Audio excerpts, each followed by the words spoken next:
Welcome to Albion TV's War Report, your source of live battle coverage featuring the top guilds and alliances of Albion Online. Today is Thursday, the 23rd of October, 2025.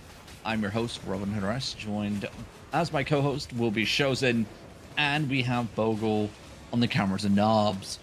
How are we doing today, Bogle? So good so far. I think Shozen went to get something from the office. He'll be right there.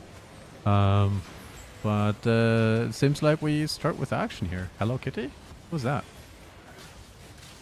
Well, they're part of the Hot Alliance. We are here with 600 Hello Kitty Guild. They're currently brawling it out here in some medium-sized content against Z Alliance. Hello Kitty do also have a territory launch on the guild or on the territory in the other zone next door. So I think they may have just stumbled onto Z as they were making their way towards the territory. So hopefully we have some decent content lined up for this evening. But right now it is that back and forth continuation. 600 choosing the Grove Keeper as weapon of choice today, which is quite interesting. It did receive a couple buffs. It does have that knock-up after its stun, so it is actually pretty viable considering, you know, a lot of people like to use that cleric cow. This will interrupt and deny cleric cows being utilized. So wait, you can time that? Yeah. That seems awfully hard to do, but like, wow, all right. It's all about synchronization. Also, you know, good people on staff of balances and soul scythes can also, obviously soul scythe has a knockup built into it, but you have the rising blow W on the quarterstaff line. That is also a denier of cleric cow usage. So if you can time your short quarters engagement correctly with you casting the rising blow ability, you can knock up all those enemies in that clump to deny cleric cow usage. It is something that I do quite a bit. I do enjoy it. It is very satisfying. But yeah, right now it is. Wow. Yo, what's the number situation like? It seems fairly even here. Not a lot of death. Yeah, only 27 members here for Hello Kitty. 27 also here for Z as well. Z, though, are the ones that have lost a couple members. They're down 6 members so far since this fight's began. So Z is they had a little bit of a numbers advantage. Hello Kitty, though, looking very strong at the moment. They haven't lost a single player as of yet. They pick off another player just down to the southwestern side here. And normally at like this scale of content, when it's pretty even, you know, 27 versus 27, you don't really get like a one-sided victor this early on. It's normally, you know, tit for tat trades, 1 for 1 each side. But that hasn't happened yet. Hello Kitty in full control of this fight for the time being. But hey, anything can change. A blink of an eye. All it takes is one engagement. We have seen Z in the past here on the war reports doing some pretty good things. Not going to count him out just yet. It's going to be quite interesting to see what happens next month with the meta shakeup. From what I've been hearing from the latest update on the NDA balance changes patch notes, it's going to be quite an interesting one. Range is going to be very much viable. Range weapons in Zergs will be very much viable. Some of the nerds have been crunching the numbers and doing the tests, and they are telling players, start fame farming now. We are going to be utilizing some new comp when that patch hits next month on the 24th of November. But while we are yapping, finally Z putting a kill on the battle board finally. Oh, it's still 5-1, 4-1. Yeah, I saw that too on the forums. I mean, some of the NDA stuff is always in flux, but it's, I think, been a change many people have been asking for. Maybe a shake up to the brawl meta. You know, suddenly we had faction warfare and a brawl meta change. I think large scale players will be pretty happy, presumably. Yeah, and it's, you know, the change isn't, again, to reiterate what we've been saying since these patch notes went live, it isn't about, you know, pulling players away from one composition to another, you know, one playstyle to another. It is allowing players to have multiple different options to play with whatever they want to play with. You know, they don't feel disadvantaged playing one comp at the moment, and that is the aim of the game here. You know, because I would say 98% of every ZVZ that we watch here on the War Reports, they are brawl at the moment. It is very brawly. So shifting that, allowing range weapons to be utilized in ZVZs, it will be a good time. I think it's a breath of fresh air, shall we say. Oh, I can't wait for these kind of shakeups. It's always nice to see everybody adjust again, and then, you know, like 2 months later go, well, how about this kind of strong, and so on. It's nice to see shakeups, and we've had the brawl meta for so long. I'm looking forward to seeing something else, and then making it balanced is always, or more balanced, is always a good thing. And that's yeah, part of the last touches of the faction warfare update. That's currently in the last stages of testing, and, you know, last things make it in. You said the 24th, that is 31 days, 30 days, 1 month? Yeah, 1 month away. Time's slowly fading away. I have no idea where October went. Or the first We half started of a new month and I 2025? blinked my eye. Yeah. It's, I don't know. Like, we were in October. We're about to be in November. But hey. I'm mentally in like March 2021. I don't know. Yeah.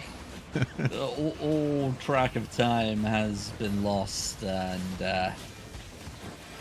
it's a weird Speaking of weird tracking time. time, these guys are fighting a long time here. What has happened?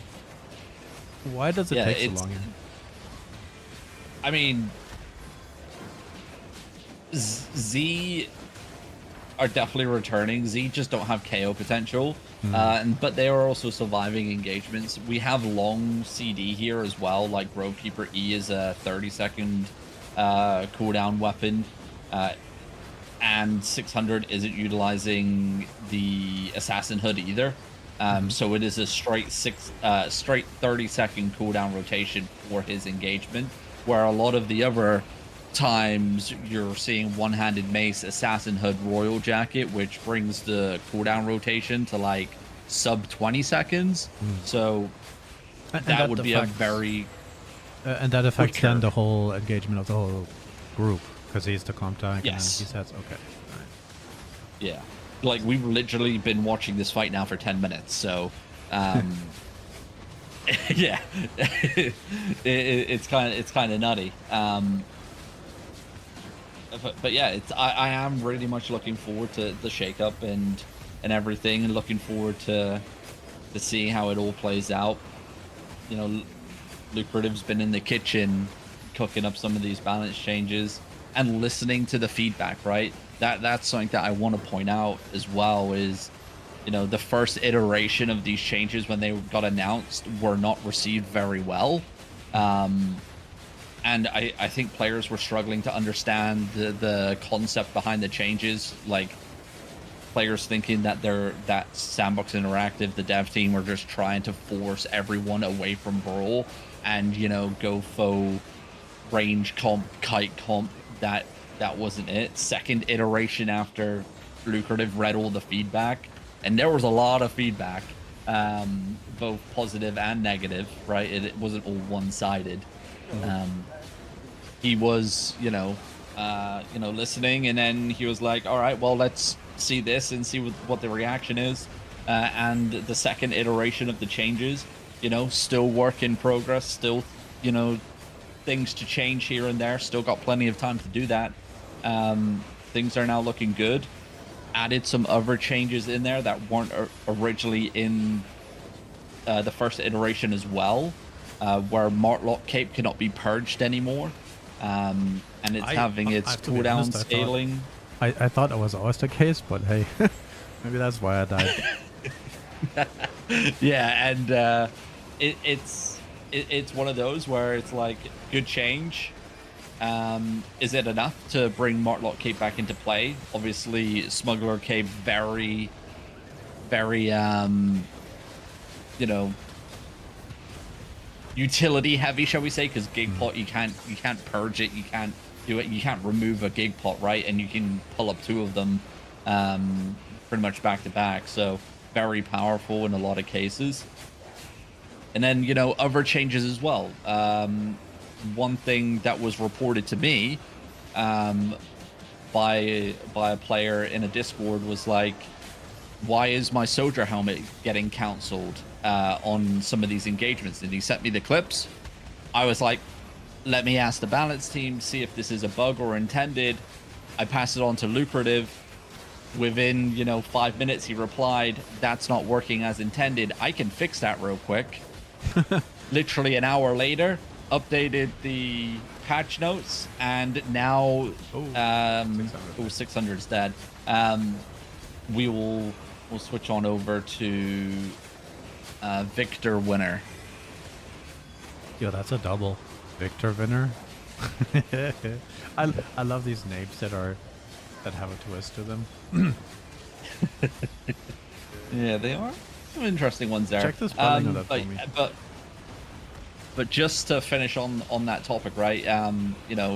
He was able to push that out and get it onto the patch notes, and now Soldier Helmet has that 0.25 second delay where it could be interrupted removed. So Soldier Helmet getting a massive quality of life buff to it, but at the same time also receiving a cooldown nerf because it's going from 30 seconds to 40 seconds. But for a lot of players, that interruptibility factor is going to be huge. Do you know if these NDA balance changes are already in the faction warfare version on the playtest? Is that synced at the same rate to the test server, or is that not in the build yet? I don't 100% know. Okay. The only way to see that would be to load up a client and then go to switch the drop down to staging, and then see what the updated date is for that build. It says it in like the bottom right hand corner. So, and then you match it up with when the notes were updated, right? So I mean, sometimes it could happen that these are discussed and in testing, but they are having different internal versions, where one is maybe for playtesting the faction warfare stuff, which is I think a big public priority right now, and some of the balance stuff could be still sort of internal. But sure. I wanted to briefly mention the faction warfare thing again, because that's the other big thing that's going on right now, right? Getting ready for that release next month. Yeah, I mean, we have the second test, public playtest tomorrow, Friday at 1500 UTC. Obviously, the first playtest, there were some issues, the server capacity being one of them. Only 2 factions being another one in play, cluster queue, forced zones, and stuff like that. There were a couple factors that stood out. Nameplates, readability were another one. And the dev team, once again, listening to that feedback right away and addressing those concerns. There's a forum post up with all the concerns that were highlighted and what the dev team's done. for playtest number 2 for tomorrow on the forums. We'll link it in chat as well for you guys to check out. But yeah, second iteration, second playtest coming in tomorrow, 15 UTC. We'll be covering the action again here on AOTV. And there will be a handful of other content creators also having their own groups made around them and streaming it with some giveaways to be had as well. So yeah, it's all go at the moment, Bogle. I like it. I like it. I mean, full steam ahead. Next update in 30 days.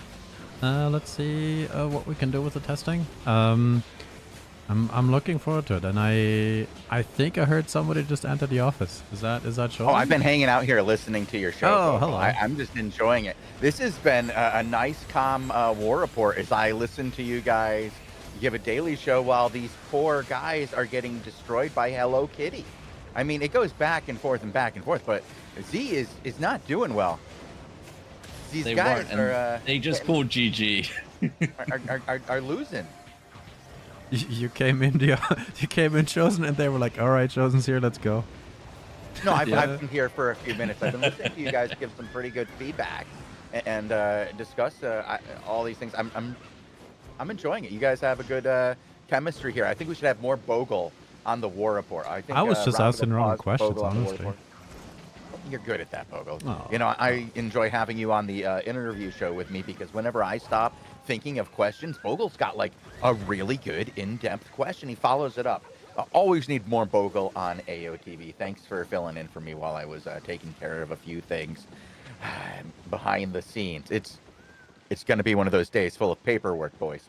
But it's good to see that there was some action early on. I understand you guys were following 600 before swapping over to Victor Winner. As Bogle says, the guy who's got the double name. Like to see it.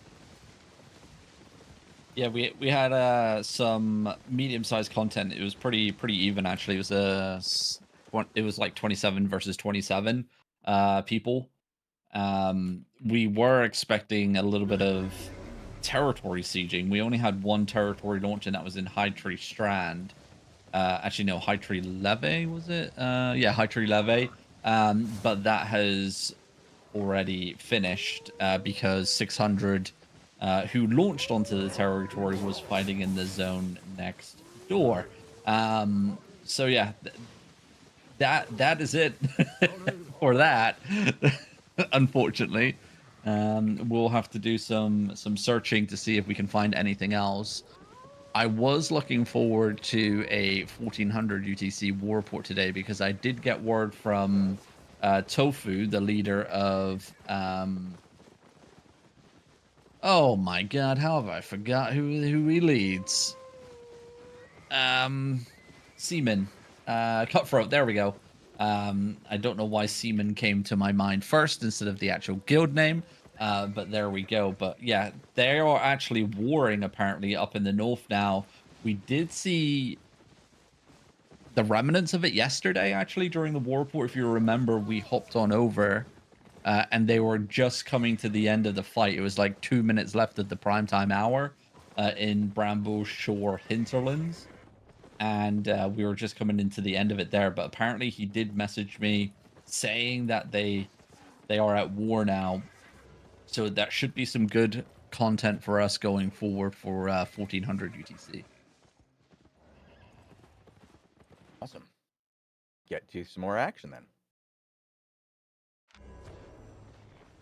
I'm hopping around right now and typing and trying to find anything. It is a little quiet right now. We're used to that 14 UTC vibe, Robin, which does give us those juicy castles at the end.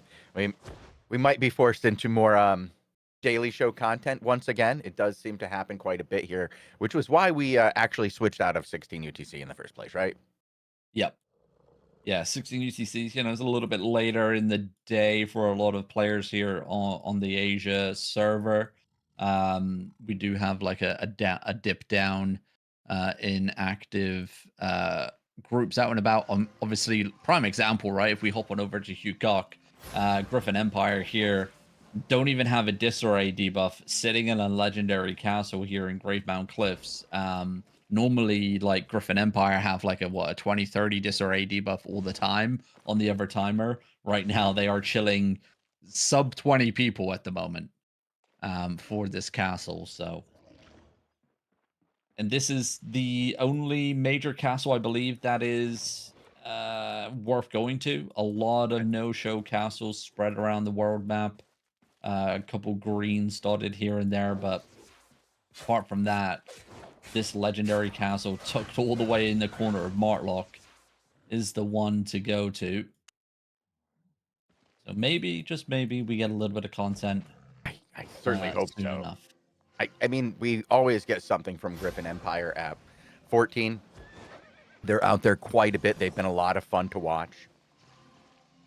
Hugh Cook is, one of those favorite names for Robin to pronounce. Though, we pronounce it different, and definitely different than Lupac does. I don't even want to know. Do you think There's a on G in there purpose? for some reason? Or There's a did we G ever- in Houston. Did we ever research that origin of that name? Yeah. Bogle, that's your job. I think that's Yeah. Robin's Did job. we to- ever? I think I'm pretty sure. Like, did we ever do the research on the origins of this Asian name? no. Says the I guy who speaks Chinese. so I first off, Robin has the guy on speed dial probably. Second off, I Actually, I listened think to if you pronounce it in an English way, you're getting fairly kind of, it's you can pronounce it different. Anyways, why are we talking about How would this? you pronounce it, Bogle? How are we doing wrong? What are Robin and I doing wrong? No, you're doing all right. I mean, why should we change the topic maybe? What? I mean, these guys are standing around for the Griffin Empire. I mean, big fans of Griffin Empire. Maybe on, let me see if I big still have swords or them. something. I don't know. Is there like any nerfs to swords?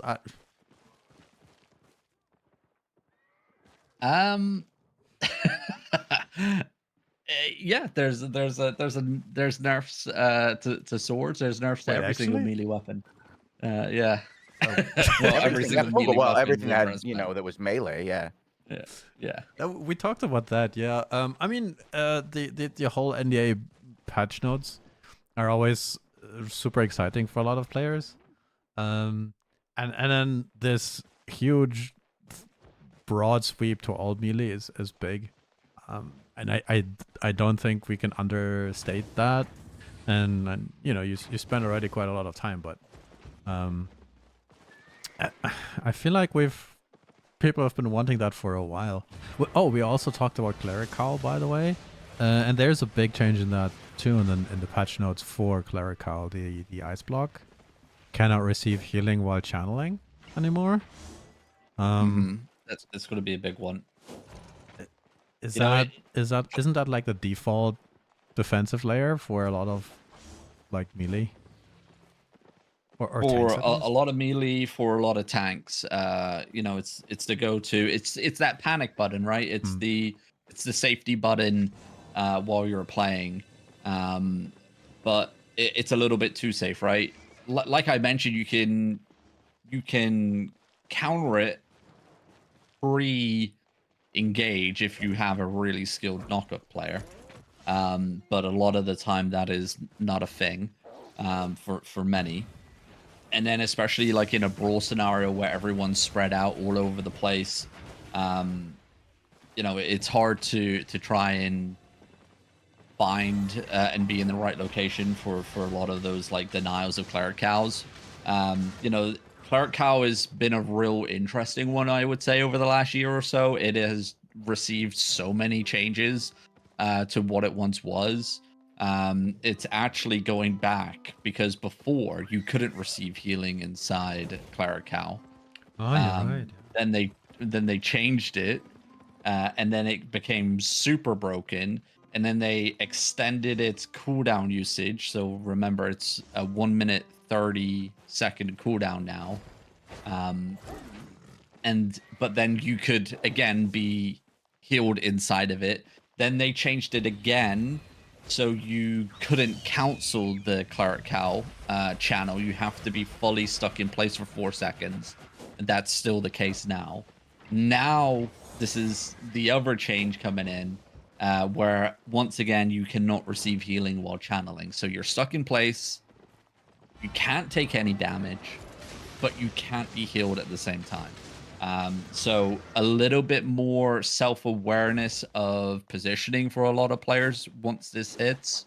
You just can't be, solo dolo Rambo running in, all guns blazing, like, oh, well, you can't kill me because I got Cleric Cow. And my healer is going to catch up to me because he's got 4 seconds to catch up to me and start topping me up. A-okay, I'm good to go. So yeah, it's like self-defensives seem to be taking quite a pounding this patch as well, because we also have the soldier helmet, right? We just talked about that. The soldier helmet cooldown going from 30 seconds up to 40 seconds, but it's also receiving a buff or a fix, shall we say, because if we scroll down to spell fixes, block on soldier helmet is no longer interruptible in the first 0.25 seconds of the channel. So a lot of players are actually gonna, I would say, probably switch to soldier helmet now with that change coming in. We'll see how it goes, but it's going to be interesting. Oh, like over time, do you think that which direction would you like to see it go for these melee weapons? Like, do you think that having skills that counter them would be better for stopping the brawl meta, or further nerfs to what makes the brawl meta effective? What would you like to see to stop that? Like, I would love to see something that makes this less effective from a skills perspective. Like, something easily causes this to be less effective, like some sort of tool or set of tools. I think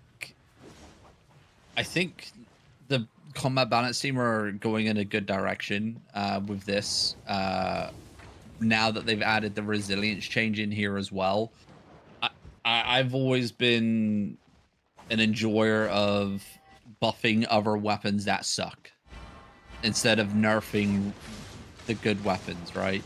And range weapons kind of suck in ZVZ, and we know that, and we've known that for a while. But then most of it comes down to resilience and the resilience curve itself, and that is also getting changed this patch.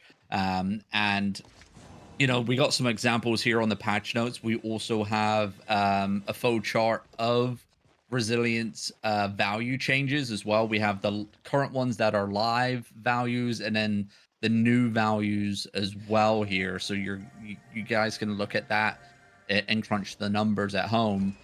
But for example here, targets with 7 attackers worth of resilience range deals 6.4% more damage, and melees on average will deal 4.6% less damage. And then for another example, with 12 attacker with targets with 12 attacker resiliences, range deals 18.8% more damage, and melees on average deal 2.8% less damage. So I can't underestimate and under talk this change. This is going to be pretty huge. Been talking to the nerd Sunny B. He's been crunching the numbers. I actually bumped into him because he was fame farming. Shock and all. Like, he was fame farming. He was telling the boys, Wait, he's we got to fame prep. farming? Yeah, he was like, we got to prep. We got to get, X, Y, and Z famed up. This is going to be the new builds once this patch hits, because this is this good. It's going to be this viable, right? So people are already. My next question was going to be: are people prepping for this, getting ready for this? It seems like people are absolutely getting ready for this, and this is going to be big changes once it's implemented. And you're saying, I was going to say, how long do you think it's going to take before it takes over the meta? And you're talking about one of the 2 largest forces here, or maybe even the largest force. Arguably over here. Well, on Albion Europe. Sorry, that's another place. That's pretty significant. Them already prepping to change their meta, and they kind of dictate a lot of what happens on that server. Okay. All right. Yeah. Crunching the numbers, And you getting know it that. done before it hits a month ahead of time. Yeah, he also, highlighted some fears as well. He did highlight that he thinks that sieging is going to be a little bit more painful, obviously because range weapons are going to be so Uh-huh. dominant. Siege bows is another one, right? Siege bows are actually lined up here to receive another buff on top of what they already have, and that is a 33.333% defense versus players while channeling. But right now, we've seen how hard those siege bow bomb squads can hit on live game Hmm. with an added defensive bonus on top, and with this new change coming in with the resilience curve. Yeah, I understand that concern as well. I have passed that concern on to lucrative, so that he's aware. Um, but yeah, it's going to be interesting how it shakes it up, and I think ZVZ and ZVZ metas need this type of shakeup, right? And again, because I want to keep hammering this home to the player base. Um, this isn't about pulling players from one meta to the other meta and forcing them to play one way instead of the other way. It's about giving multiple different options to the player so they are all viable to play with depending on how that player group or those players want to play the game, you know um or be it with range, be it with melee, be it faux brawl, be it kite clap, be it faux kite, right? It's all about giving the players multiple different options so things don't become stale. And things have been stale in the ZVZ meta for quite a bit now. So I'm glad that we're starting to see these, pretty drastic big changes come in, and we just got to see how they play out, right? And it's not the end of the road. It's the changes will keep coming. So I'm looking forward to it. I think next month is going to be a fun time. I'm looking forward. There's a lot of stuff in here that's going to be fun for different areas as far as it's mixing it up. We have heard some complaints that some areas of the game aren't getting the necessary changes that they need, but I imagine we're going to be seeing those in future updates, as this one really does seem to be very, very focused on these large scale battles, making sure that the large scale battles are tuned and focused for when faction warfare gets its really big update here. There's a lot of other things for quality of life in the UI and stuff, but the majority of this is faction warfare focused in the next update. So you're going to see a lot of changes along those lines too for the balancing, really, right, Robin? I mean, like, that's what you expect. It's to make sure that that content hits when it comes. Yeah, definitely. And it's not just like with combat. I think there's so many different things to keep an eye on, and I would say a lot. I would say a lot of time it just relies so heavily on player feedback, to highlight concerns and issues. Um, I mean, look at Bo Badon, for example, right? It became a meme, and finally we got some changes. So like, players just need to be vocal. Don't be dicks. You know, tell the dev. So what's the issue here? Why do you think it's broken? What you want to see change? What you think, uh, you know, would be a good viable change, and they listen. And they take it into account, and we see those changes come in. Just don't be don't be silent. Be vocal, but be respectful at the same time. Remember, everybody that sits behind that desk is human. Everybody reads what is said. Um, at the end of the day, no one wants to see the game be in a shit spot. Everyone wants to have fun. Um, you just got to be, vocal, but at the same time, be respectful and engage in conversation with developers as well, right? Um, have that back and forth, and it's good to see that devs are starting to reach out into different areas and be more interactive with the community. I've been seeing it a lot in like the creator program and stuff. A lot of devs pretty much back and forth with the content creators there, and in other spaces on the forums. That they are talking there on Reddit. They're jumping in on conversations when they have a chance to. So slowly but surely, it's getting there. It's getting there. Yeah, I say that every patch, and people are like, you say that every patch, and I'm like, I do, because for I feel like a year and a half plus, maybe 2 years now, it has been a consistent flow of good content that does reiterate and like expand on a lot of the already existing content in a way to make things better. A lot of other than like well, there's the depths and the mist, which in the Abbey, those are all really new, but they kind of reiterate on existing forms of content and separate it into like new themes, really, right? And I think that's fine because it's been a good variation on a lot of them. I think the depths in particular has really just been fantastic. It needs some tweaks, but it's opened a new type of content up for players in Albion that I think this game was lacking and has really hit. I think there's a lot of stuff in the past, like if you look at the roads in particular, that really need to get the same treatment that the Hellgates got when they got re-examined and redone and changed significantly. I know that like people are talking about solo dungeons and stuff that need to be examined and changed. There's a lot of different things in Albion that are older that I think need to be brought up to the same level as the open world in the Outlands. That would be my baseline. How good is that? Start there. Yeah, and I think we'll be seeing that sooner rather than later, right? Like, Graymo, creative director for Albion, posted on Reddit, a month or so ago, asking players, what do they want to see improved? The current features that we have in game, what do the players want to see improved? Quality of life changes, things like that.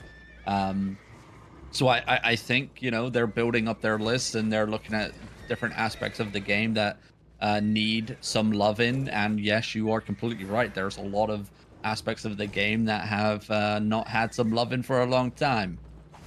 There's laborers, for example, that have sat on the island and haven't been touched pretty much since their introduction to the game.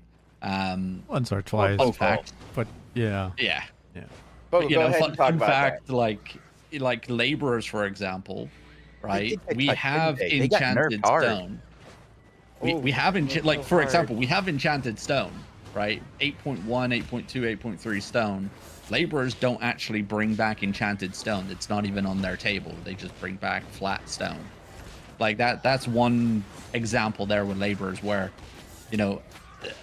one part of the game has been updated and brought in with enchanted stone. That was new, but the other part of the game that also has interaction with that feature wasn't updated, and we tend to have a lot of that. I'm looking for the next year, especially with Graymo saying they're looking at quality of life and simple stuff that can be added or changed without making whole new systems. Maybe reworking a loot table is not a whole system. I don't know. All I want them to do is just flatten the Crystal Arena map. That's it. Just remove the elevation. No, Yeah. for real. There's a lot of things that are like that. But I do want to say I'm actually looking forward to faction warfare. I know that it's just one thing, but it's something that is kind of huge. It covers the entire continent. The way that the royal continent will never be the same. This is now the third iteration of, maybe even the fourth iteration now of the royal continent. because we had a time back in the day where you could take towers in the Royal Continent and own territories in the Royal Continent as guilds and own the cities as guilds, and that was a large part of the mid-range guild gameplay until it turned into Blue Army owning everything, I believe. And then what was it after that? Elevate, Six City came in, took everything over. But there was a time where lower tier guilds had something to compete for in the Royals. And that changed when first the towers removed, and then we had the next change that came with the first faction warfare update, or I guess that's the second faction warfare update with the lattice system that changed the way that it worked, right? Like before that, you had everybody go into the cities and fighting outside the cities, and there was a lot of guild gameplay. Early on in this current iteration that we have, there was a lot of group gameplay and guild gameplay, but that died off pretty quick because of so much of the backcapping situation.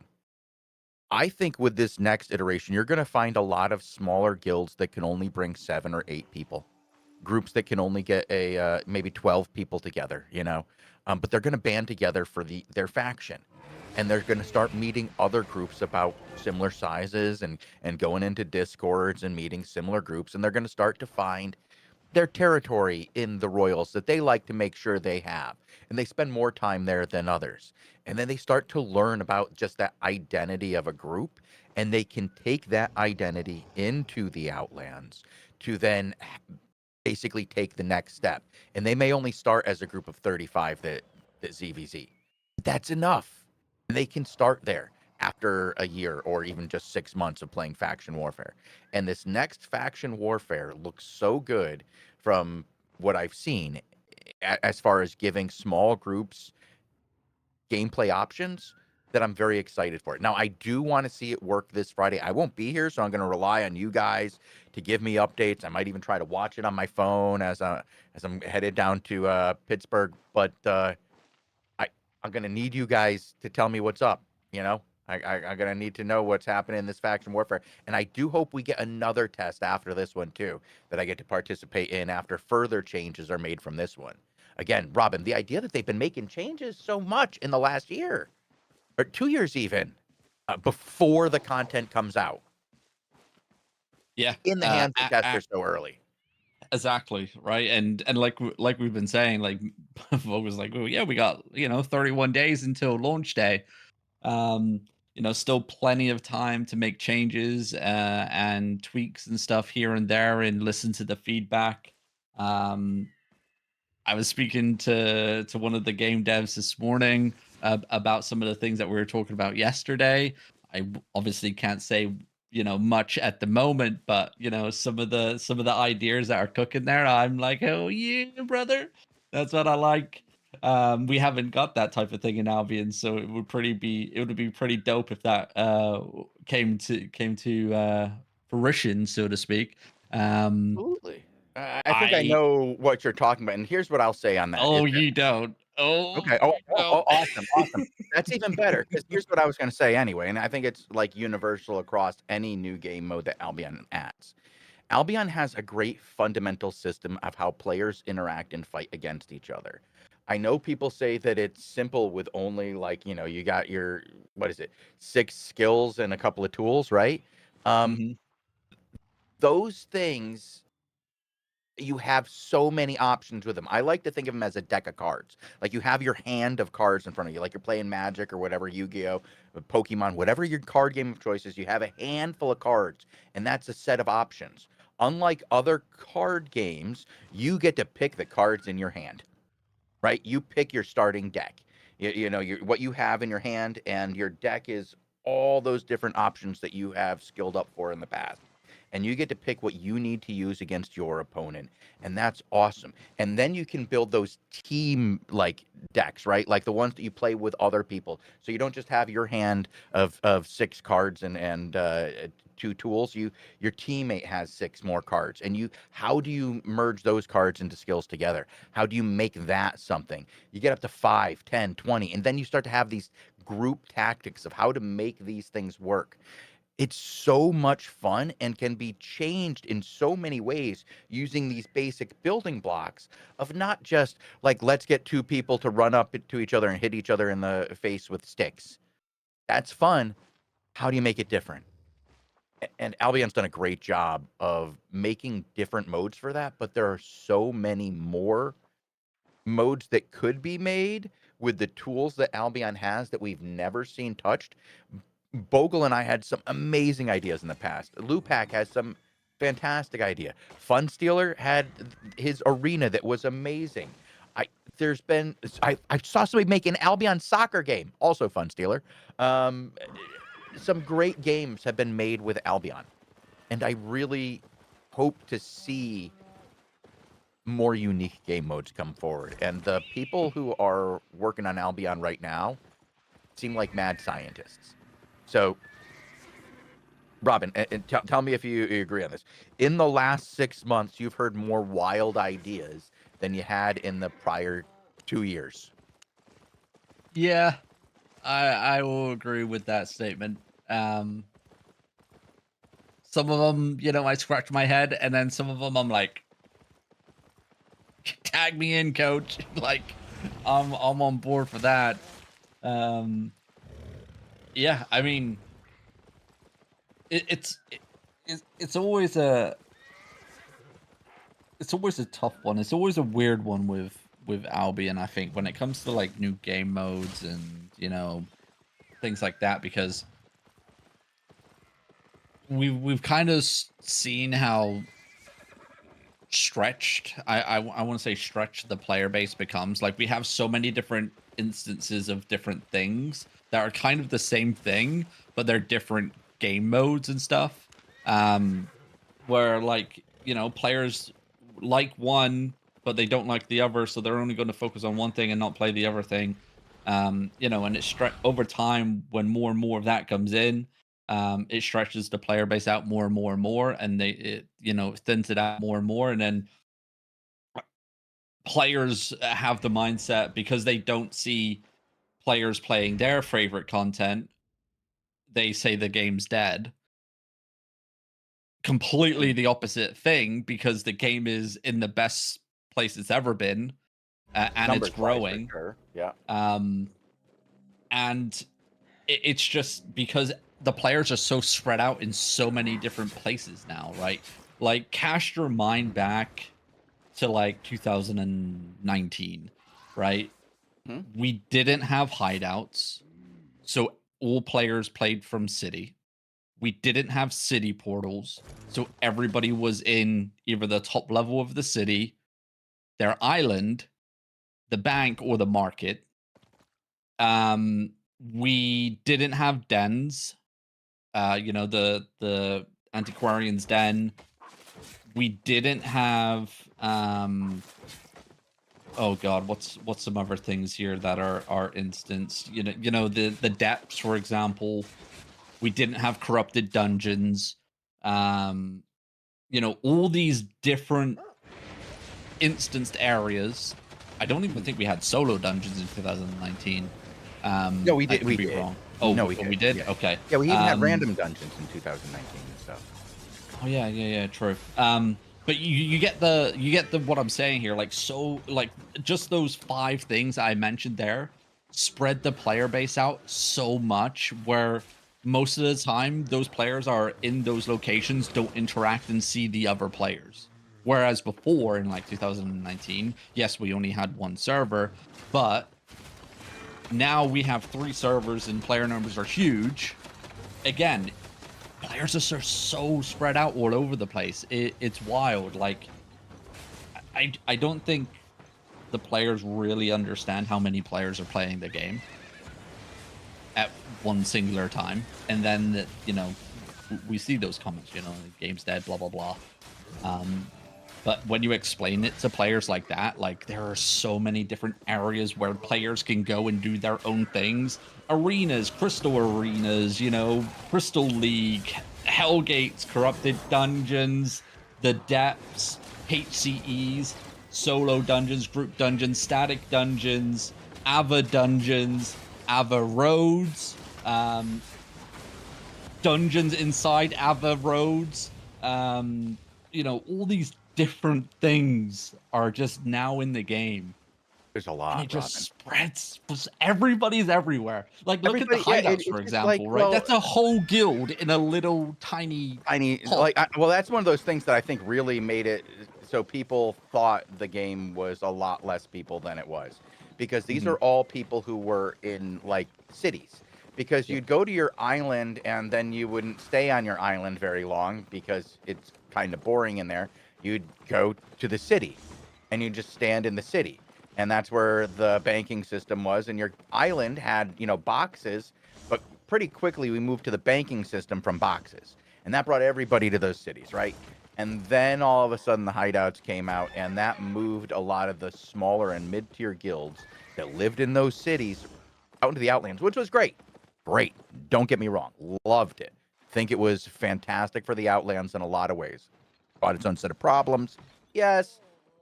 But one thing it definitely did is it made those cities seem quieter. But now those cities are lively again, and it's not because the people moved out of the hideouts, Robin. Because there's freaking Mhm. so many people. Um, Exactly. like And it's just like, they Robin, like this is something we can really talk about because like it's an inevitability, right? It's an inevitability that Albion goes on consoles eventually. Like I don't know when it's going to happen. I don't know how they're going to do it, but there are going to be more people. Like mhm. I, I play some other cross-platform games. Like I've been playing Battlefield 6. Everybody knows Battlefield. Yay, Battlefield, shooty shoot, right? It's cross-platform with Xbox and PlayStation. I used to only play with PC players, but at least half the people I play with are on a console. And this is a game that traditionally was, one or the other, right? You play on one, the other. I didn't realize that half the people are playing on console. If we had another, like, there are very few MMOs on console, nothing like Albion Online on console. What do you do when you just suddenly have access to another, say 10 million people who might have interest in trying out your game? Yeah. I Oh mean, shit. Like yeah, it's a lot of potential players there in that, platform where, SBI have said like many years ago that they do plan to come to console. It's there, we've seen a couple hiring posts on their website for cross-platform, and it literally says Xbox, PlayStation, and Nintendo Switch as like a requirement. Um, so it's definitely coming. We have controller support. It's been in the game for 2 years, and it's literally been worked on that whole entire time to try and perfect it. So yeah, it's leading up to it. When it comes, we just don't know. And I mean, I just looked in chat, by the way. We had someone comment Albion for consoles, please. Like the so that's we're like 15 minutes off from that. Like yeah. just for reference, so I looked up how many like consoles are out there in the world. There are Mhm. 33 million Xbox of the current gen and 80 million PlayStation 5s. I didn't know that PlayStation did that to Xbox, guys. Didn't know. Yeah, Sorry. Xbox got Oh, murdered. Like, dude, Xbox may not even make a new Xbox, by I the way. haven't been paying attention to like console wars. It's not my thing. I just get the consoles, right? Because I like gaming. But wow, that's another 110 million players to expose Albion to. I'm not saying they're all going to try Albion. Certainly not. Definitely not, Absolutely you know? not. But like But the numbers are there, 1% like, the of that is potential. a million people. Yeah, exactly. And Like I'll take it's not like 1/10 of a percent, dude. yeah, and it's not like that market is slowing down, right? Every, like, Mm-mm. new generation of, humans that come into the world are, they will find themselves on a console gaming, right, at some point. So, like, the expansion there, the untapped market, so to speak, is huge. And when that time comes for Albion, when they move onto console, those players have got to fit in somewhere, right? There's got to be room, right? And it goes back to like players saying, "Oh, you guys need to shrink the world, make it smaller." I don't want to run 10 zones to find content and stuff like that. But it's like you can't shrink a world and then be forced to reopen it up even more, right? Because we did see expansions back in 2019-ish with like Glovia and all those Gloria. new zones in the Glavia and Outlands. Celeria. It was just Celeria, Celeria, yeah, yeah, yeah, Glavia and Celeria. yeah. So like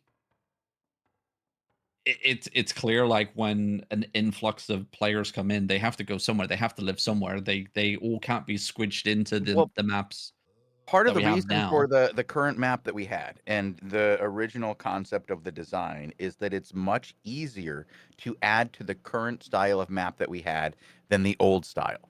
So they wanted to have this bespoke, like, style, like almost a circle, in a wheel with certain spokes of access into the center. With the center being a certain kind of area of content. That kind of content has evolved over the years. And it does, they did state early on that they wanted to be able to, if they had to, just popping somebody out on the outside of it so that they can work their way in, right? Like they can move more content to the outside of it if necessary. And we did see them add things to the Outlands over time and change some of the structure of the zones and then change the way the zones were laid out. And now we're seeing it again with Royals now for, again, the fourth time. So changing these continents is not something they're beyond doing. And honestly, we might be in a year's time, 2 years' time, it might be time for another Outlands map, Yeah, a reimagining. maybe. Like Yeah. change the story. That there's this guy, Robin Hankes. I heard that he has stepped away from Albion Online for a little while to pursue some other activities, one of which was making some lore for Albion Online in his free time. Now, what if this guy comes back with imagine dragons, Robin, right? Like big ones, Yes. continent-sized dragons that destroy the world as we know, and we have to now fight alongside the Avalonians, those energy beings, to defeat the evil dragons that dwell below in those hell regions, the areas we call hell, that are on fire all the time. Why? Because of sneezing and farting dragons. Anything's a possibility, and when it includes dragons, I want it to become a thing That's because why you I've got been to wanting remake dragons the for a entire long continent. time. And on that Uh, note, Robin, yeah. I'm looking at the time. I'm getting messages from Bogle. He's putting clocks on the wall. He's tapping things with Judge Judy.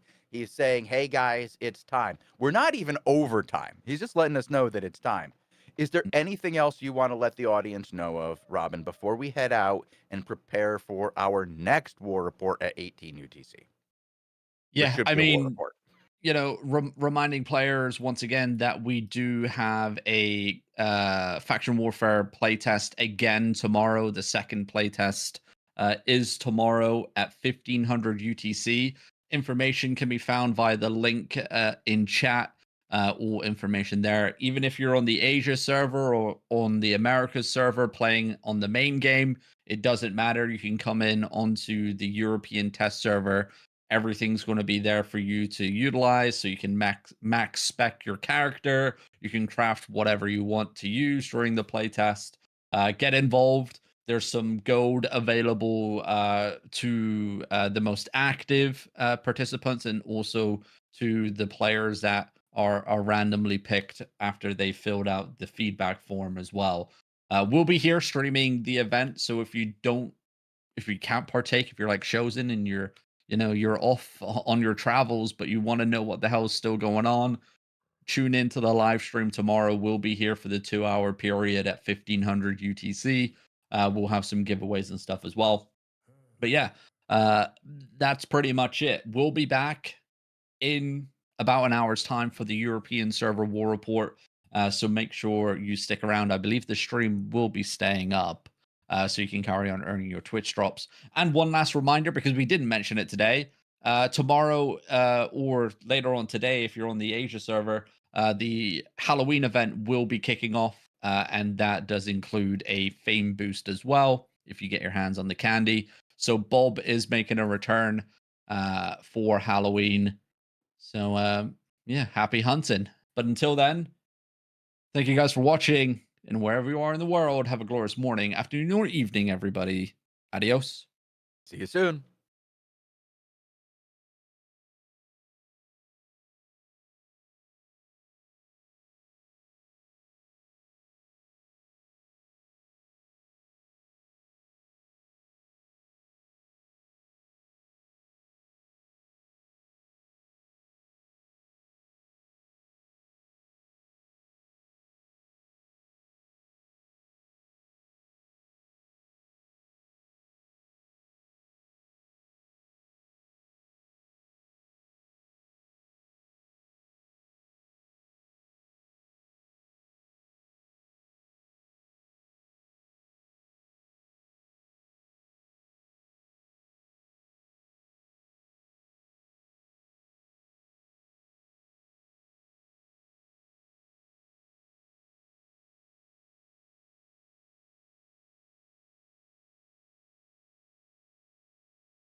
Welcome to Albion TV's live coverage of War Report. I messed that intro up so bad, I lost my train of thought. We are here on the European server at 1800 UTC. It is the 23rd of October 2025 on a Thursday. I'm your host, Robin Hoodress, and joined today as my co-host, we got L Ford, and we also have Bogle on the camera and Knobs. L Ford, how you doing there, mate? I'm doing great. Was kind of short notice, but EU War Report should be fine, should be good, because even though I haven't casted this in a while, I do play, so I know most of these guilds at least. But I'm not quite sure what the relations here are, and we're watching Hinnerman on a hideout right now. And now that the Lemon Girls are here, I'm assuming they're helping them defend it. Yeah, they are telling Lemon Girls to place walls on their territory, as they also own the territory here. So it looks like Skog doing a little bit of renting here in Runovain Bog. So we'll switch off of that and we'll go elsewhere. Up to the north we go, because Leo 52 and Heralds of Valhalla are on the move. Now, this region up here in the north has been an interesting one over the last couple weeks. A lot of maneuvering ins and outs. We've got the whole entire Winx alliance now formed up here in the north. They were here yesterday with a 40 disarray debuff, but we also have remnants of what used to live here, and that is HDMI Alliance. They own Shellfield Steep, getting launched on by the Marauders, aka Winx. We also had the Pink Pony Club, which is Derek's guild, an alliance owning Everwinter Shores. That has just been taken off them by Winx. And then Everwinter Expanse is currently held by Trident, but again, getting launched on by Marauders of Winx for today as well. So Heralds of Valhalla obviously getting wind that there's a 40 disarray Zerg prowling up here in the north.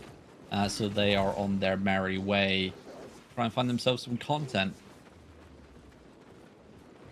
Yeah, I'm not sure if they're here for content or if they've been asked to come here by one of these Zergs potentially. Well, they're letting these guys pass, so I think that question is answered. That is an indication right there. And, you know, it makes sense here. You know, HDMI Alliance here, led by Flexi4 of Living La Vida Loca Guild. They have been overwhelmed. Like I mentioned yesterday, they had a 20 disarray debuff fighting a level 40 disarray debuff of Winx. Before that, like 2 weeks ago, they were fighting in Shellheap Steep again in a 1 versus 3 scenario, completely outnumbered like 1 to 5. So it's no shock here that it seems like they have reached out to Heralds of Valhalla. Not sure what the payment plan's going to be like. If there is any, you know, it just could be like, hey, you know, there's content up here, come help us. No payment needed, who knows. But it is, you know, Heralds of Valhalla, and they're underneath the Gurf Coalition, and we know how much they like to do a little bit of renting, don't we, L Ford? Yes, we do, and I mean, you can tell us that the most because you are in the alliance, but no, it's part of the game, and a lot of goes to it, and it's not just in this side of the map or in this alliance. There's a lot more people being involved in that. That's for sure. Exactly. But yeah, If guilds have the opportunity to rent a location, they will rent it, right? It's income for them. It funds the guild activities, and it's been a thing ever since I can remember, right? Ever since I started playing, you know, all the way back when we had, you know, Mercia, Cumbria, and Anglia, right? Those locations back then were all rented out to certain individuals and guilds. It's just been the same thing, and it's a circle of life here in Albion. You know, at the end of the day, the circle of life that we've seen here, especially here on the European server, is a really good example, because ever since the European server started, there has been conflict, there has been war for the inner ring. And most of the time, it doesn't, stand still for too long.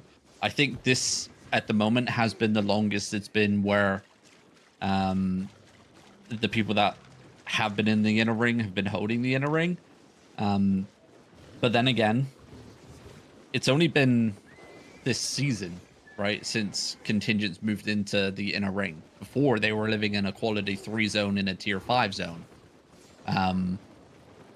because they got kicked out by Woof Woof. And then when Woof Woof got kicked out by these guys, Girth moved in, and their coalition moved in. But it's been a constant circle this whole entire time of guilds coming and going in the inner ring here on the European server. And that's just the way it goes, right? Guilds that don't live in the inner ring get fed up, and they build their own coalition to fight the coalition that owns the inner ring. And then sometimes, a little bit of internal drama appears, and, that can also fuel the flames. But yeah, it's just the way it goes. It's a player-driven game. Players make those choices. Obviously, there are some things that the devs can do to help the situation. But yeah, I'm looking at you, Cluster Q. Yeah, there's a lot of things. There's a lot of things being discussed. I mean, for years already, there's been ideas around of making certain territories controlled by like a 20v20 or something like that again. Yeah, but we haven't had that yet. And since Queen, I mean, that's almost 6 years now. That's time has passed. Man, you don't have to remind me like that. Boy, oh boy. Jeez. Yeah, since then we've had this control. This is definitely better than how it was before, where 5 people could control an entire continent essentially. But yeah, it is. It can become stale, but also with these short seasons, sometimes we see it that within a season, suddenly a coalition breaks off. Somebody decides to work with somebody else, and suddenly we end up with other people owning the territories that they want to.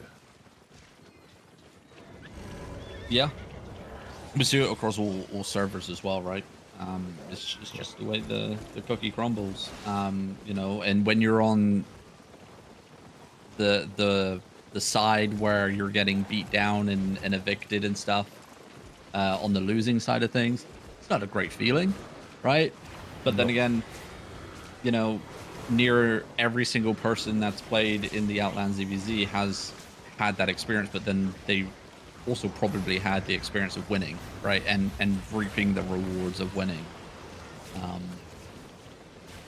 But yeah, I mean, right now we switched on over to Anki, and like I said, 40 disarray debuff, so same numbers here in Shellheap Steep.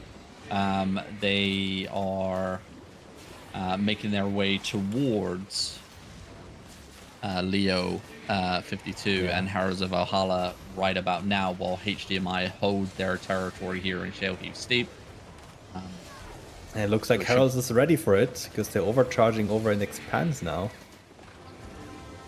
So definitely, I think that's a good decision by WLNX or Wings.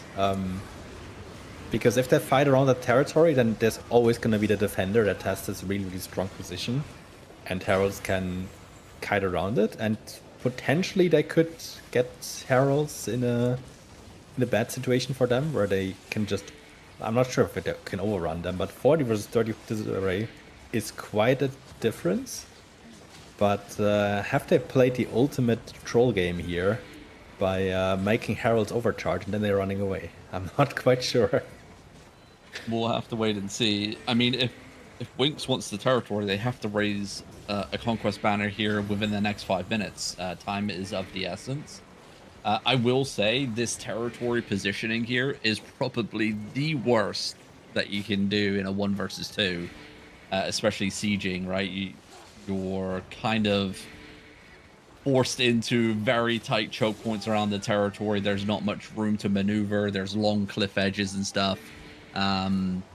It's kind of a rough spot. So Winx may just look to maybe content deny Heralds of Valhalla here and call it a day, or drag the fight away from this so it's a 1 versus 1. I will say Winx, they've been pretty solid.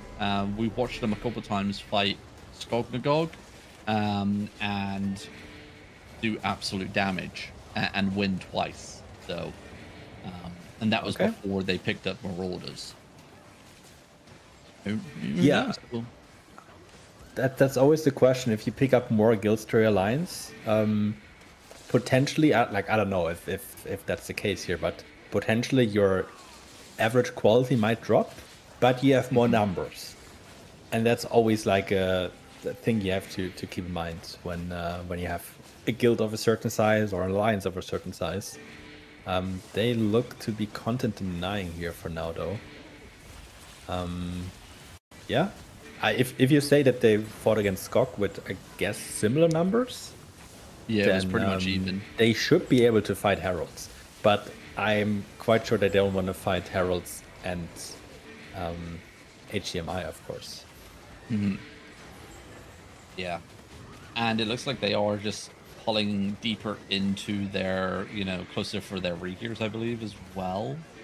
Yeah, Timbertop Dale is a double placement here for Winx Alliance. So more and more, just pulling it into the favor here of Winx, and Heralds are here for content, right? They don't want to try and shy away from a fight. So Winx are doing the right thing here, and it's a lot of it's things that a lot of shock holders fail to do, and that is, play into your own advantages and don't play into your opponent's hands. Don't just because they're here to fight, doesn't mean you have to fight out in the open field and, handshake on agreements and play the way that they want to play. You play your own game.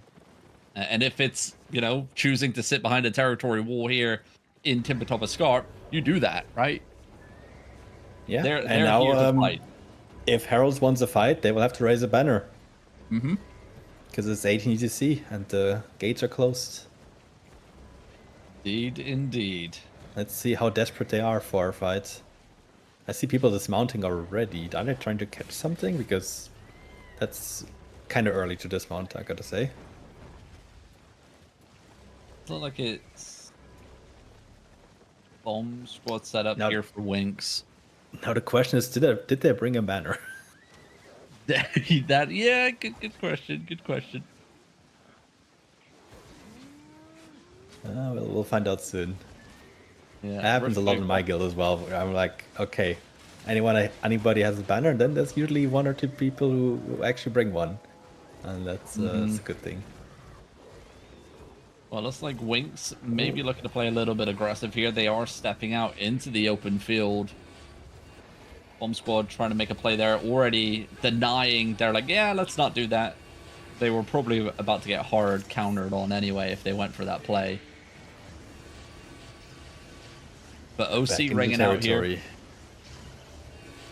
Yeah, we'll see Anki on 8.2 armors. He's should be quite fine. Also has the ice block, as a lot of players do right now.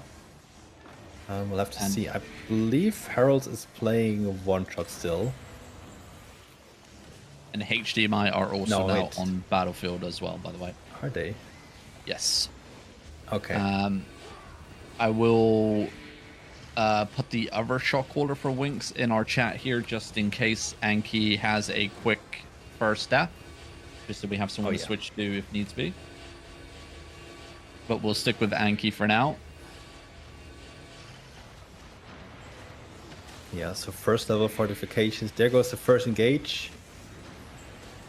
And no, that first blood was done like 4 minutes ago, so that's not really part of this fight.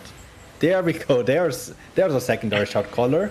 There's secondary shot caller already dead. I knew one of them was going to die, right? It's just inevitable. Yeah, I had the feeling as well. Yeah. So I'm gonna already take a look at the third one, just in case. I don't know who that is. I think I saw somebody. Oh dear.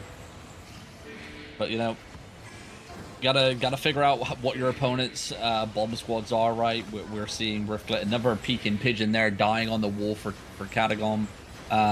It's unfortunate, you know, no need to be up there. No need to playing so far out in front. That's like Marauder's actually going for a little wraparound on the outside, maybe. Thinking about it? That would be a big play. Like, very risky as well. I mean, they have the territory, so it's not like the end of the world. But it's risky nonetheless.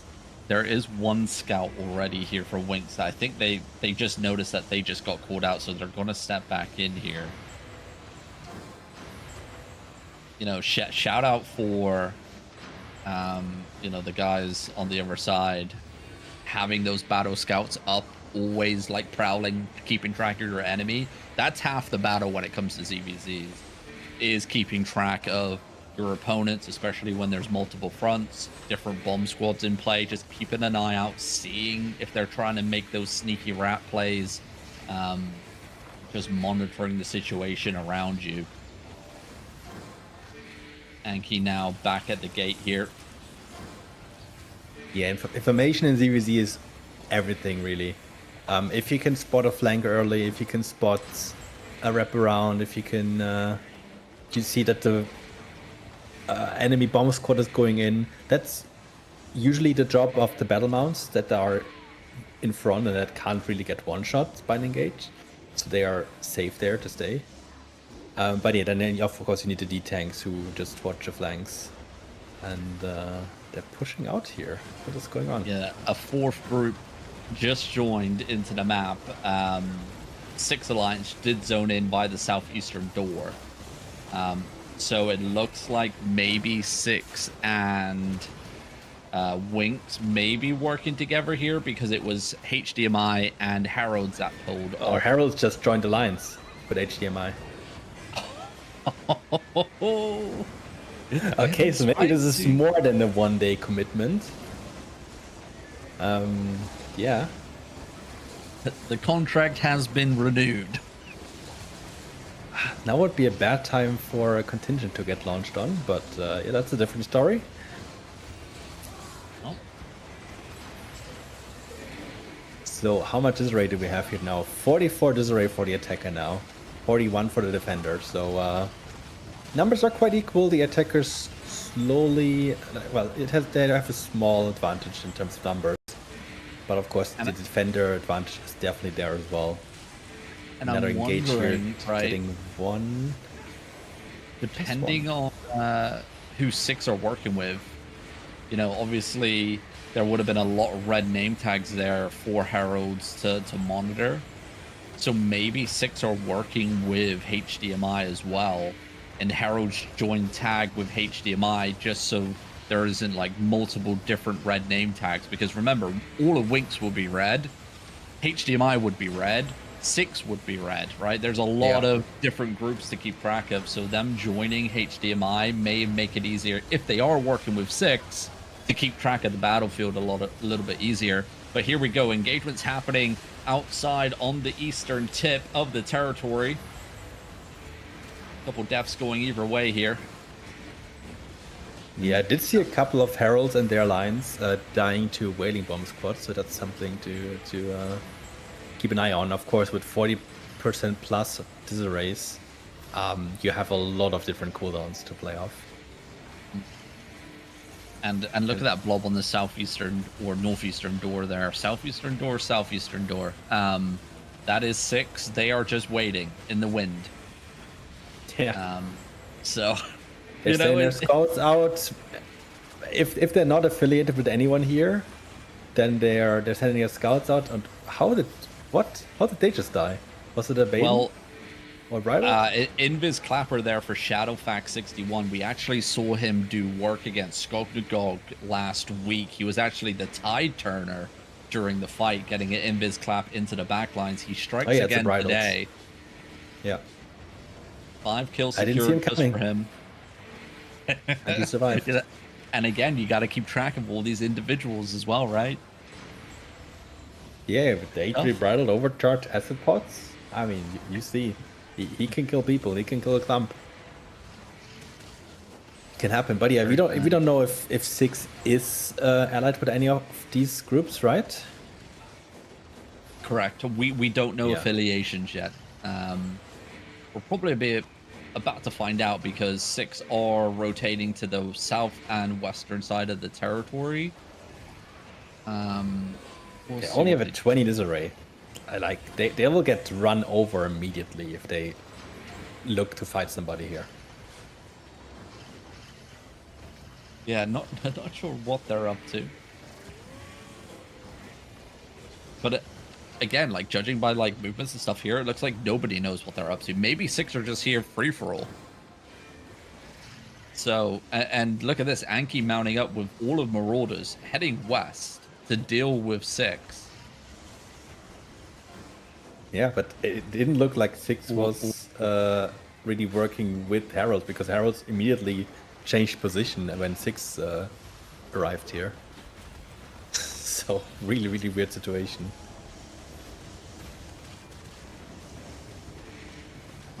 There goes another Interesting engage, but situations. nothing really done. 55% on the defense now on the durability. Nobody, I don't think anyone is starting to hammer yet, right? I don't know. Anki hasn't really been up at the front lines for me to see.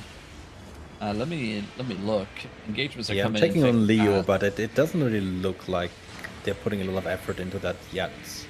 They're waiting for the defense to drop further. But yeah, like if we're watching Anki, it's not the best PV right now, I guess. Yeah, Maybe we switch to Mag back? Magnai. Yeah. He seems to be Yeah, holding he's at the gate. front. Yeah. We'll have Anki in picture, and Magunai at the front on main.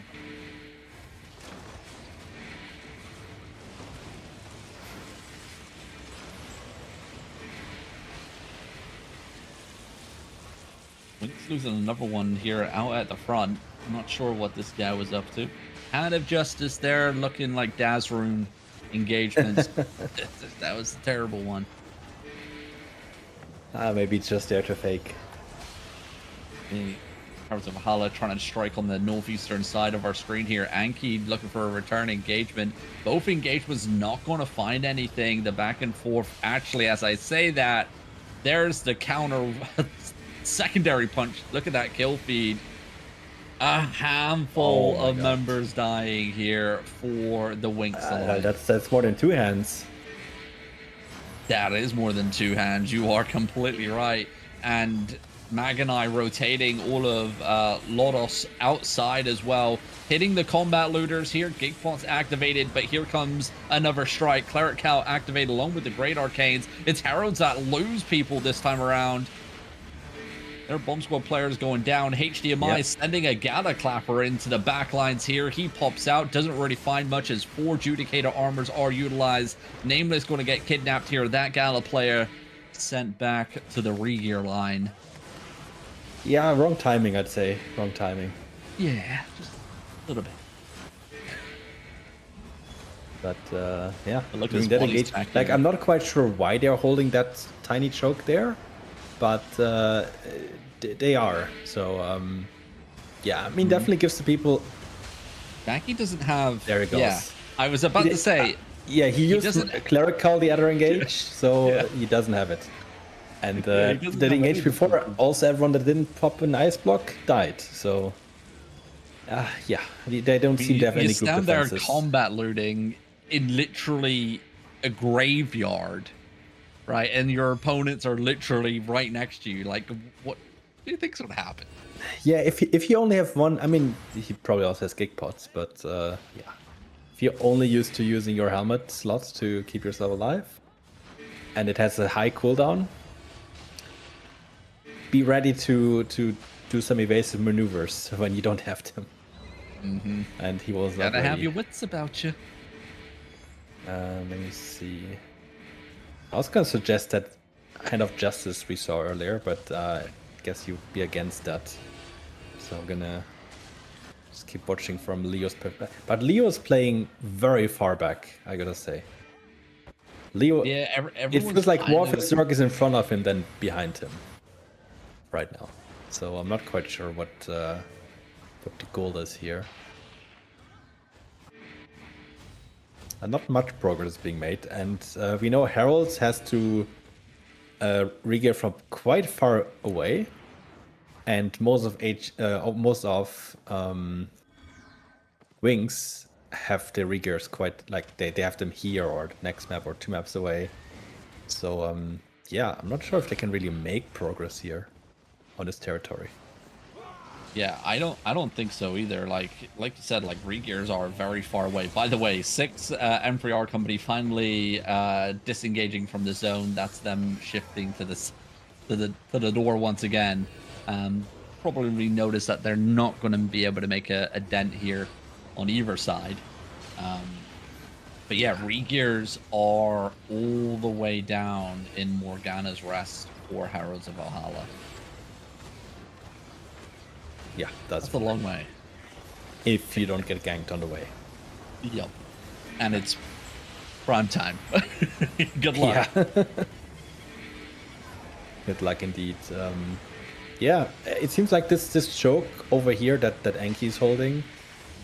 I see it now why it's so important, because you have so much more space on the east side of the territory that you can utilize if somebody's holding that choke. And you can essentially just get bombed from straight southeast from over the wall. So a lot more space for you to really do stuff, and nobody can hit these walls. The choke is really hard to push, and if somebody pushes it, the people from inside the territory can engage on you. So I think good choice here. I'm not sure if they needed the whole guild to hold it, because it looks like he has like 50, 60 people there.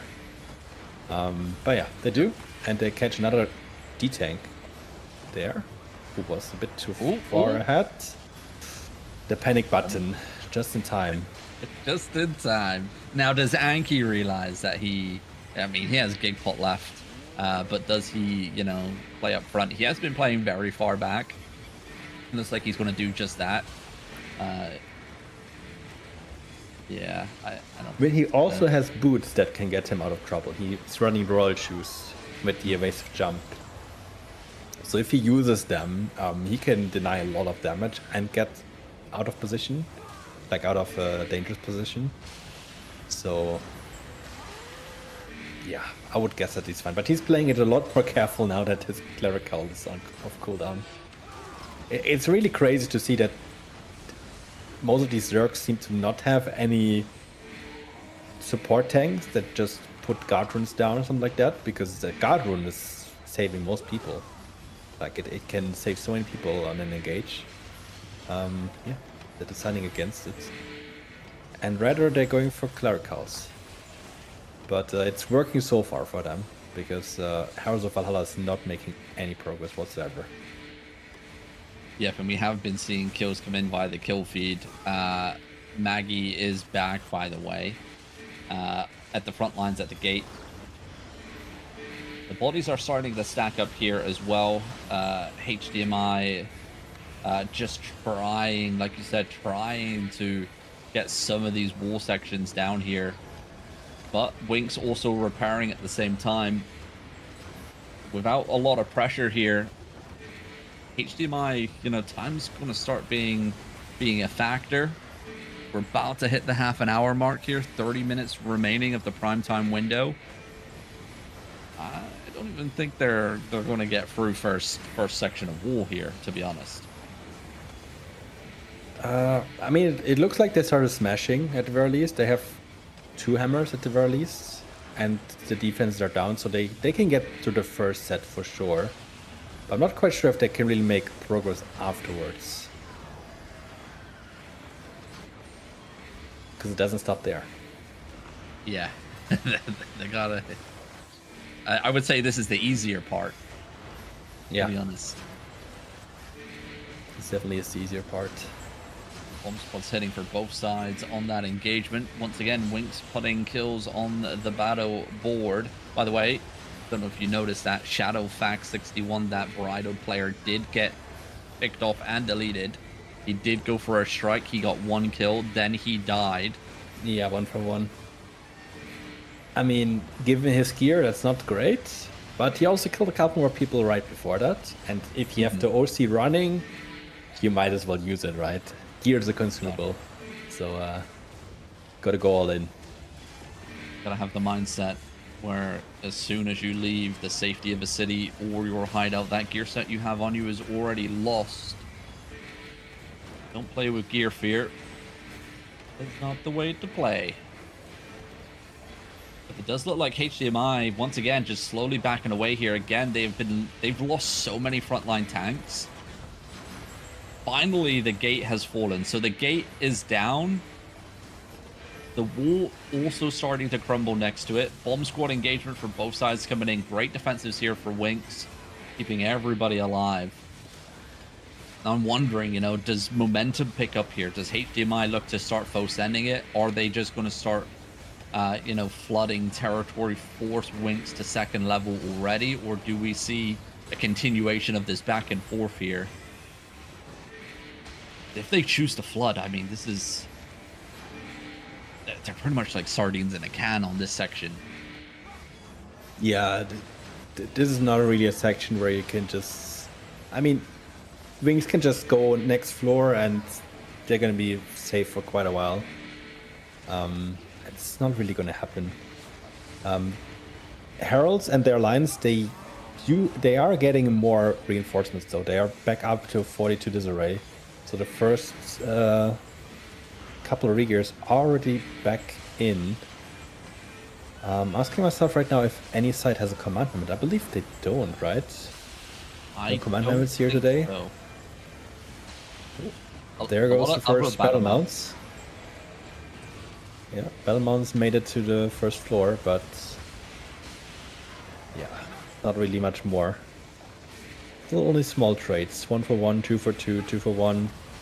There goes Magonai. Oh, Gigpot, very good. See, that can also work. And Blink. He does have Morgana's cape on, so he doesn't have Smug. Not sure if he's utilized his Cleric Cow usage yet. He doesn't have one. He's running Assassin. Oh wait, oh no, Assassin Hood. Oh shit, yeah. Yeah. Oh, my guy's cooked. Yeah, he has to either blink out or gig. Because Judy alone may not save you if you're not getting any additional defenses. That's why some callers are running Armor of Valor, which is a good self-defensive. But the Judy armor, I mean, it takes some time before it's dropped on the ground. It can get interrupted theoretically. You can just be in the air and not get anything. It's dangerous, and yeah, he already died twice, so yeah, anything can happen. Well, all sections still standing, albeit I believe it's on its final stage of health there. I see a lot of cracks, a lot of holes in it. Winx though stepping out, seeing if they can capitalize off of the Cleric Cow usage here. Nope. Mag going to be silenced, not able to clump that player up as they come out of Cleric Cow. I'm wondering as well, next month's a big shakeup to the old ZVZ meta. A lot of changes coming in. Cleric Cow no longer being able to be healed while inside Ice Block. You know, Soldier Helmet cooldown going up 10 seconds up to 40 seconds from 30. But it is also getting a nice quality of life change, L-Ford. The 0.25 seconds of the channel at the beginning where you can interrupt it, that's getting removed. So Soldier Helmet may be the next big thing. Soldier Helmet had could be interrupted early on? Yes. That's new to me. Not sure if it's like, you know, bugged, because I passed it on to Lucrative, right? And because players were complaining, like showed a bunch of clips with it, and he was like, yeah, I can fix that real quick. And he did. within an hour and a half. That's crazy to me. I thought that the moment you press the button and you like the ping gets to the game, that at that moment you are invulnerable for the 2.5 seconds unless you press the button again. This is new to me that there was actually a window that you could interrupt. 0.25 seconds. So that's quite a lot actually. Yeah, it is. A lot can happen in that time. And no wonder why that was leading to like such stressful situations for players using it, right? A lot of the time I was, could just put it down to lag situations and stuff like that, right? But no, there was an actual window there. That is getting fixed. I think Soldier Helmet is a defensive that you don't really spam it on cooldown, right? So I think it's going to be quite fine with 40 seconds. Mm-hmm.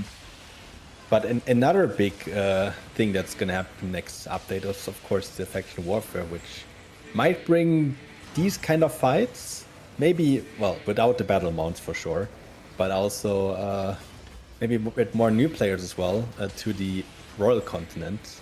And I want to just remind everyone that tomorrow there's another faction warfare playtest, the second one, again with rewards if you take part, the chance to earn gold rewards, the chance to look at the changed, all the things that have changed, all the fixes, all the feedback that already came in.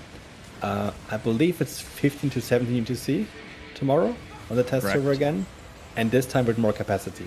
So way higher chance that you can make it in this time, because last time I think we hit the capacity before the playtest started.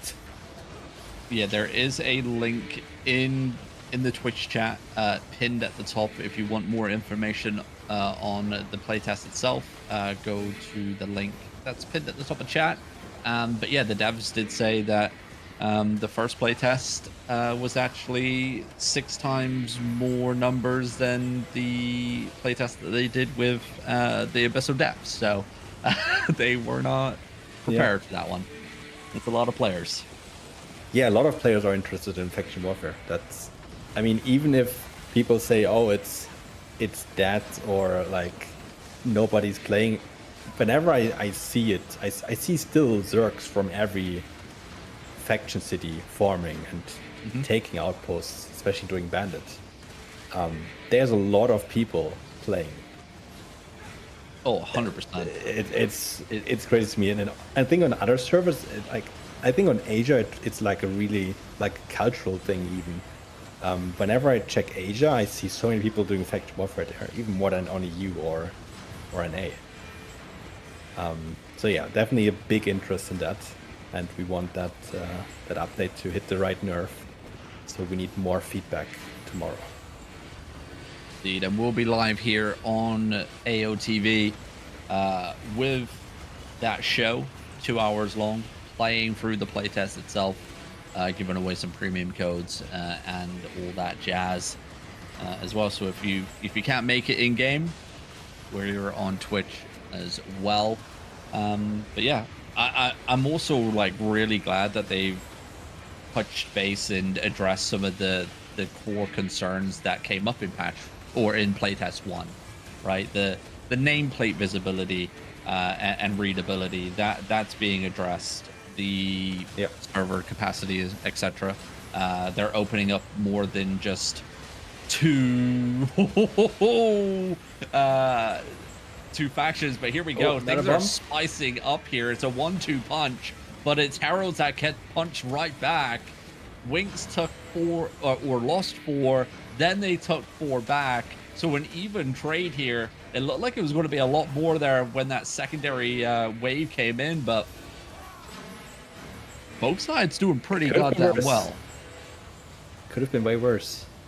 I also saw that with one eye because I was checking already if we have some fight on somebody else, but didn't really find one. But yeah, it looks like a lot of people still survived that. So it's not as bad. There's no breakthrough. The front is still there. HDMI is still playing it very carefully. They have 20 minutes left before this raid conquest. No, not raid. It's just a raid, just a regular raid.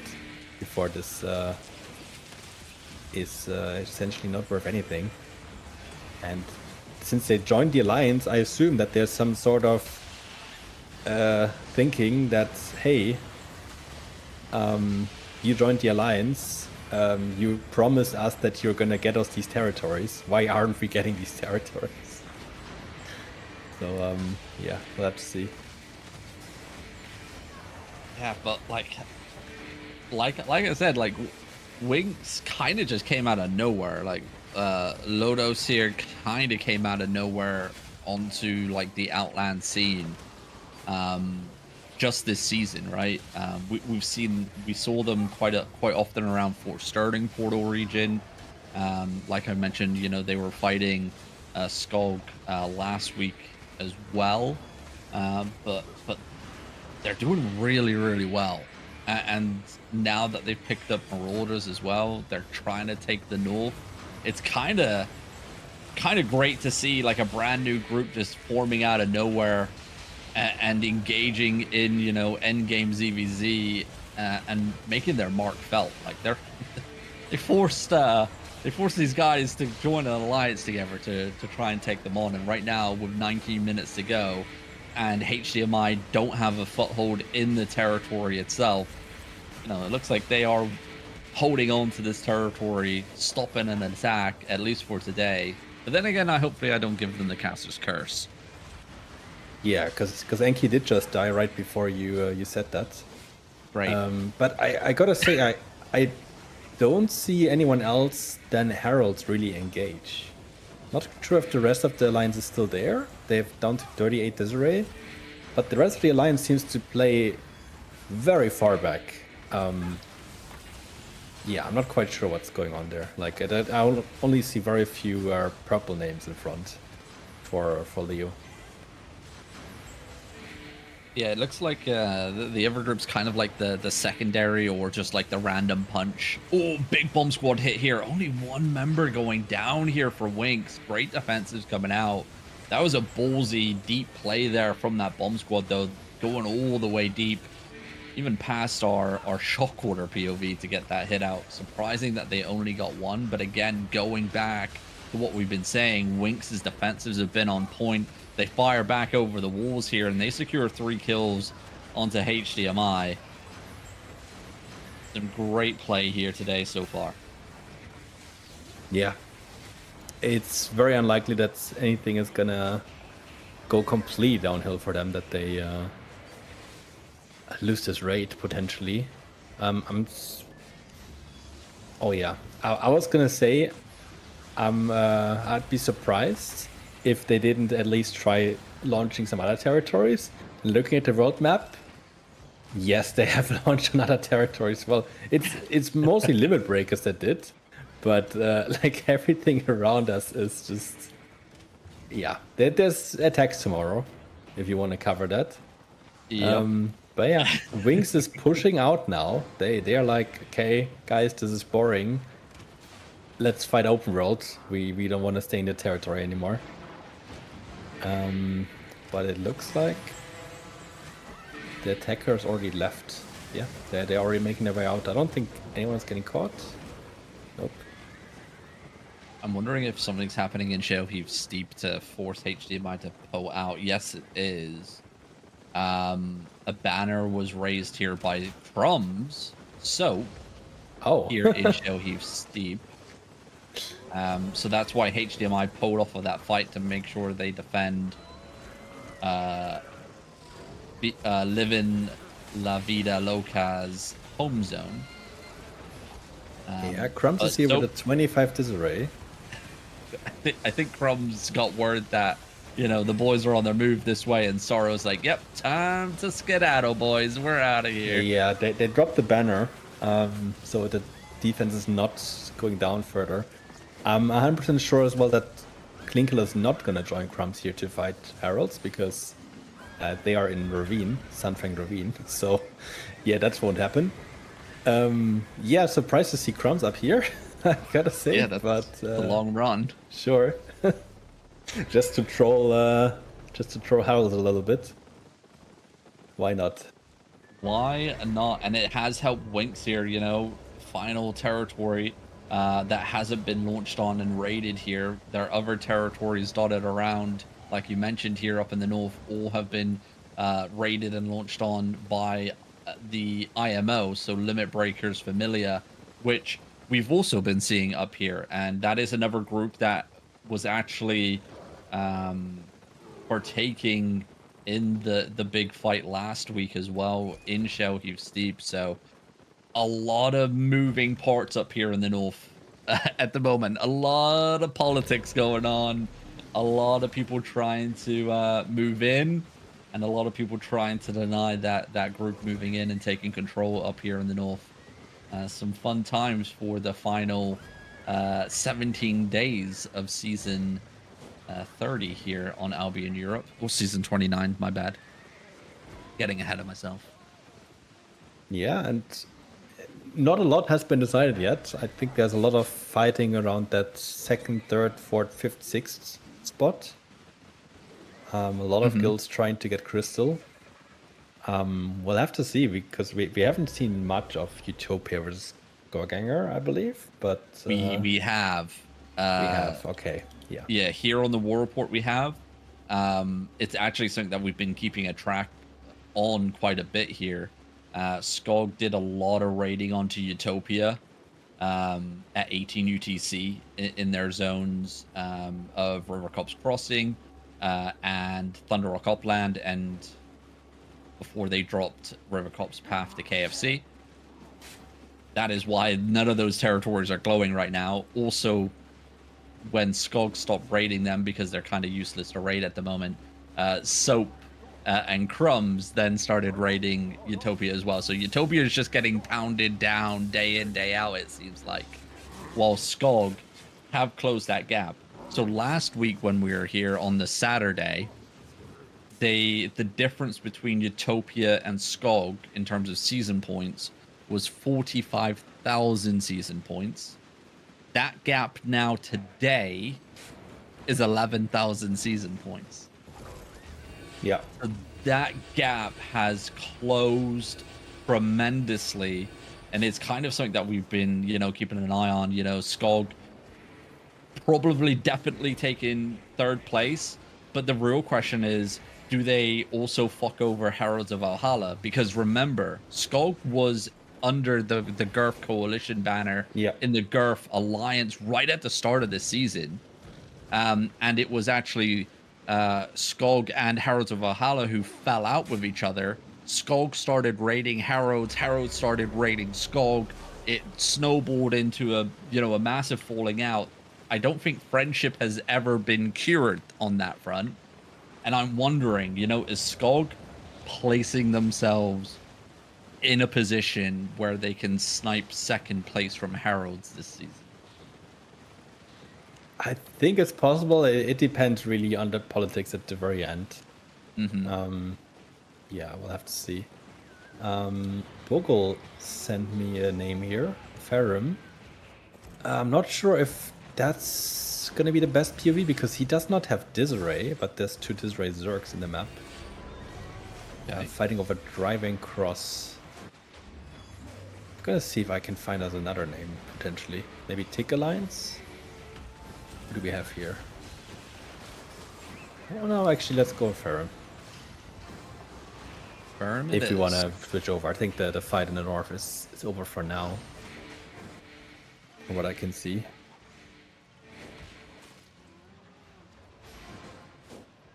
It's still ongoing. It's Yido over here for POV.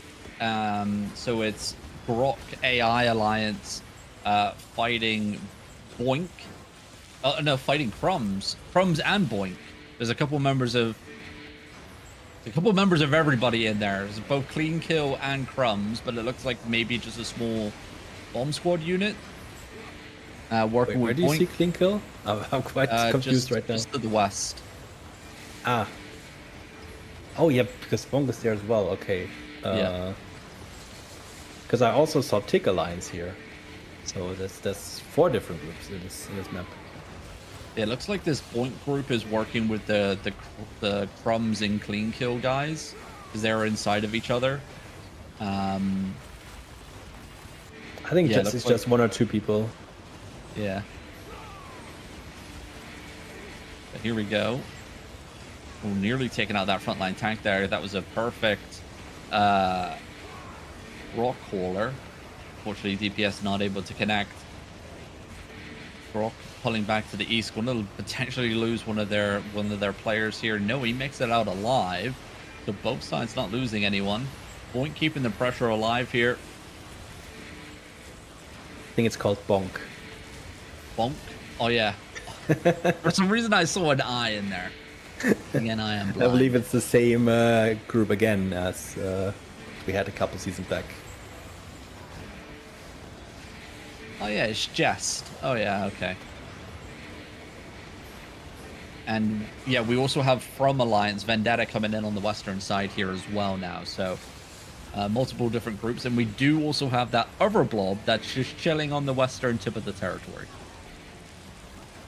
Yeah, that's probably Tick, I would guess. But it's a wild fight here with 4 groups, all either having small disarray or no disarray at all.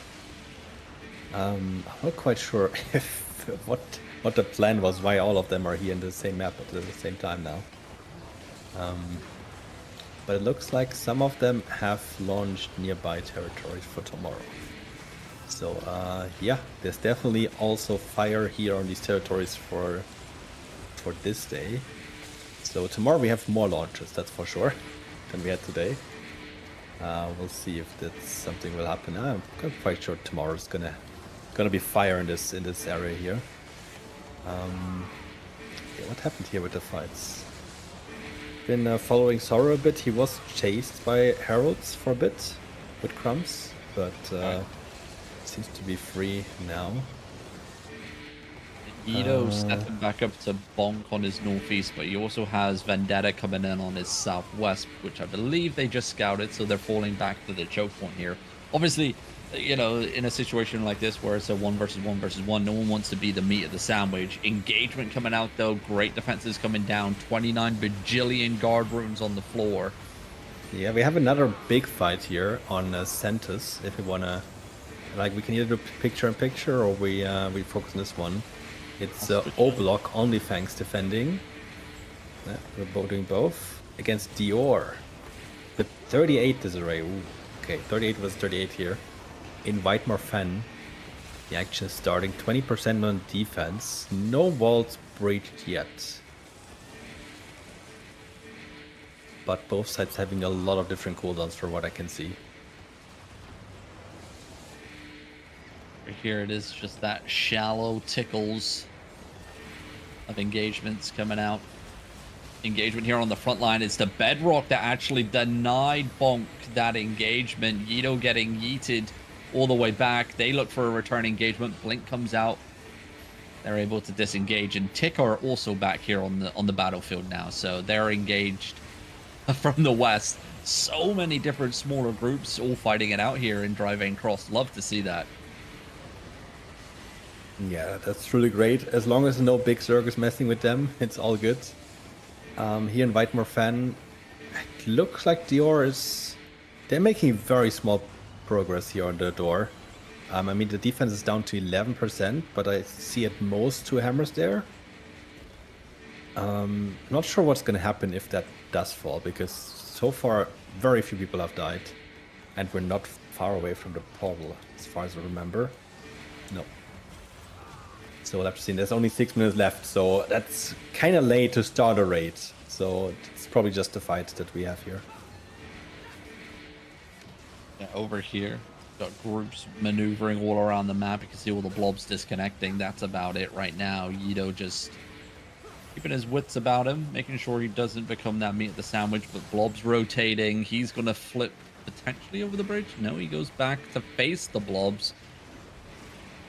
Okay.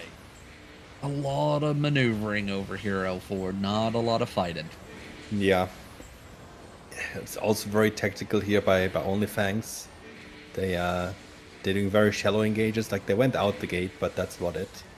then immediately back in again. But I think they realized that Dior will not push the territory anymore because it's only 5 minutes. I mean, they could after the timer's over, but let's be honest, who's gonna push anyone on a sentry mage here when they have similar numbers? Yeah, you know, you Yeah. might as well just type slash die in game and Yeah, and it It's looks pretty- like the fight it's will be pretty over bad. as well. That's interesting. Yeah, I don't know what. Probably the defender wasn't here, and that's why they put down the raid banner, because they put up that raid banner at like 45-ish, if it was up the whole time. So that's kind of late for a raid. But it is a territory with a lot of energy, so yeah, definitely a reason to do the raid. But yeah, it looks to be over here now. How's your fight going? we finally got first spell cast since you started watching the other fight. No death though, as this member of Vendetta should make it out alive. If he has any support from his Zerg, he does get healed finally across the bridge on the northeast. No death appearing on the minimap or kill feed, so that player finally receiving some heals from his Zerg. But Vendetta closing the bridge to the east. We've got, I believe, Tick down to the south of our POV as well. So AI just slap bang in the middle. And Bonk also down to the southwest. So Tick rotated to the northwest. Now Yito's transitioning and with AI over to the southeast. Bonk looking for something, gets slowed here. He did just use Gigpot. Are they going to play off of this? They do. Great read here. They don't pick off the Shock Caller nearly. 1 bar of health remaining, but they do find 2 kills. And a smiley face from Yito in Say Chat after that engagement.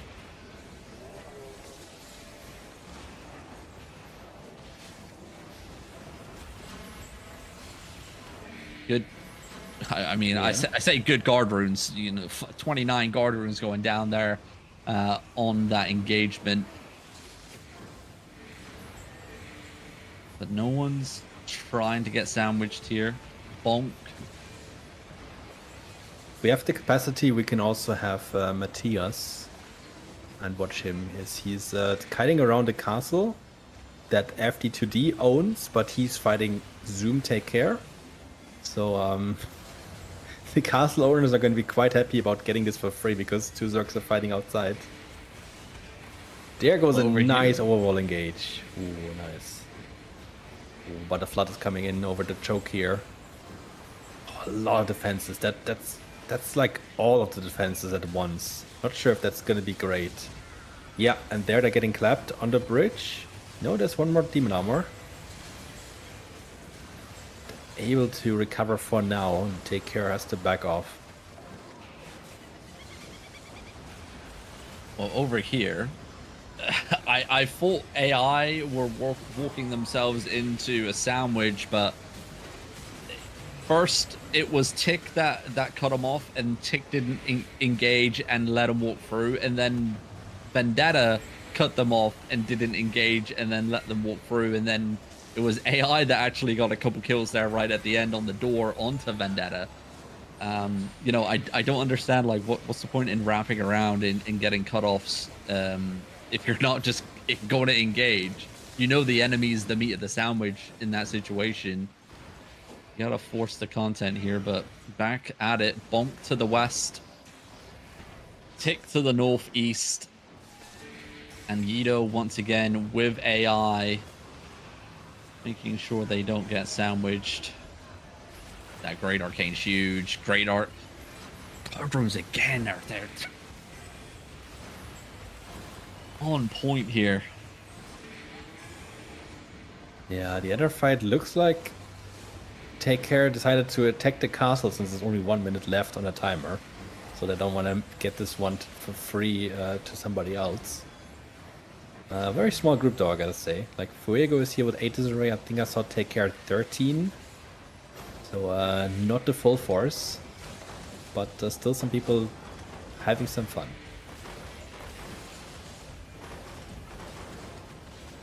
Going tickles coming out left, right, and center over here. More of a game of repositioning than anything else for these guys. Unfortunate. One member from FD2D was able to open the castle. The people who have the range to interrupt did not do so. So the castle goes to FD2D, but oh, back in the fight. Headbutt engage on both forces meeting each other in the Lord Room. One sieging the castle from north, one sieging the castle from south. Nobody going down, but Take Care has a command mammoth here even. So they are looking to push, but I'm not able to find anything in the backline here.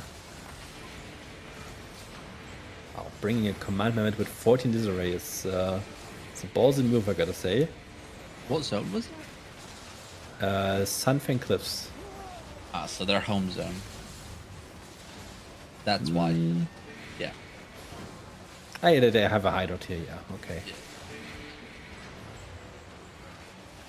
Their home region, shall we say. Yeah. I was assuming they would live a bit deeper in the Razor Rock areas, but yeah, what do I know? They might just live here. But yeah, it looks like a lot of people are kind of random. It doesn't look like a normally organized mass. It looks like, yeah, a bit more random what the people brought here. That is So that they're not one really guy able that has to- like that has access to like the content channel on Discord that can like put a message, but he never utilizes it, and this is his time, and everyone's like, who the hell is this guy trying to get a mass going? Yeah. I'm just saying, like, I didn't really see anyone really get into the back line of Fuego yet, despite them having more numbers, which is a bit surprising. And it's surprising over here how much of a stalemate this fight has been. You know, we haven't really seen anything between these forces. Bonk still on the northeastern side, Tick now across the bridge to the west, and AI just trying to, you know, sliver in here and there. If they get a staggered engagement here, not going to find anything. Defenses were down, both sides. All sides, shall I say, now resetting once again. I mean, this fight can go on for quite some time between this force here and driving across. There's no clear sign that there's going to be a deletion, and we are over time here.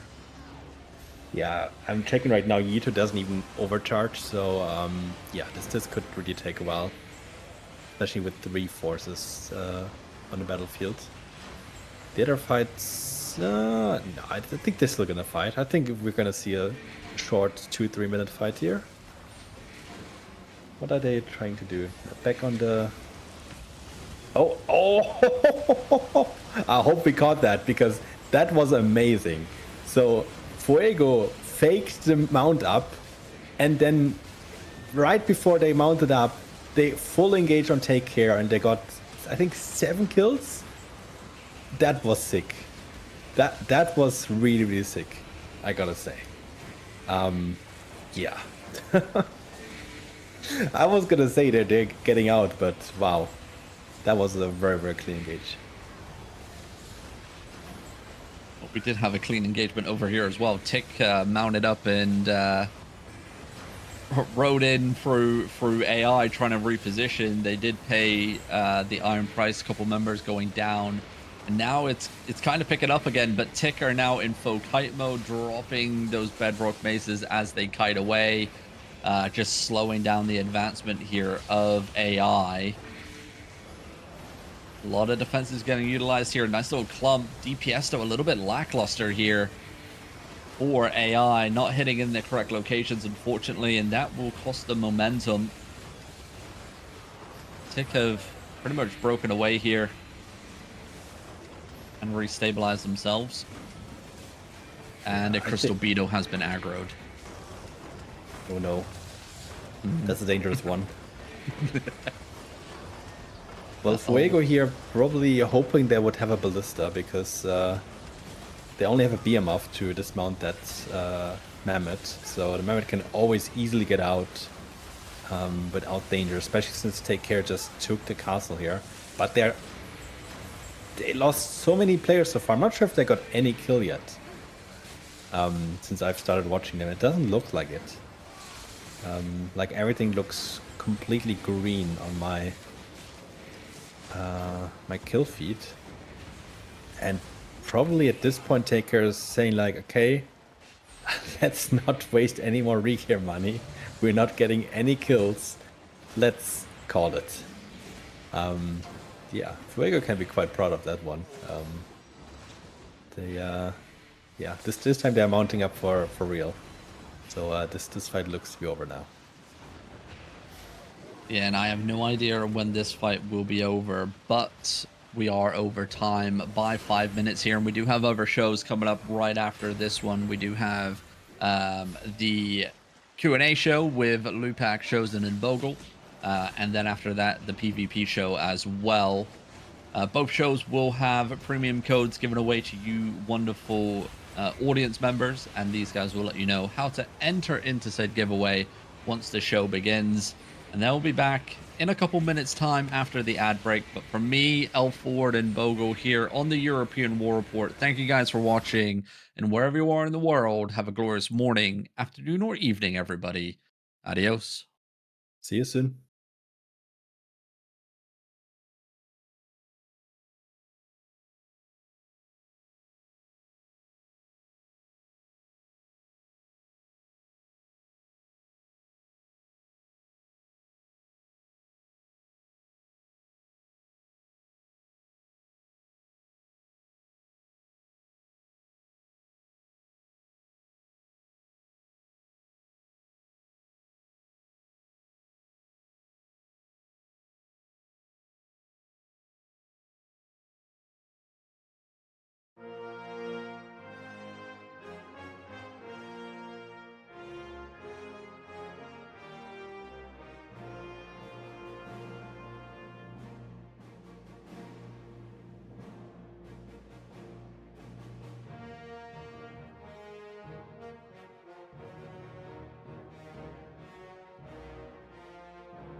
Ladies and gentlemen, boys and girls, welcome along to Albion TV. It is time to get into everybody's favorite Q&A talk show.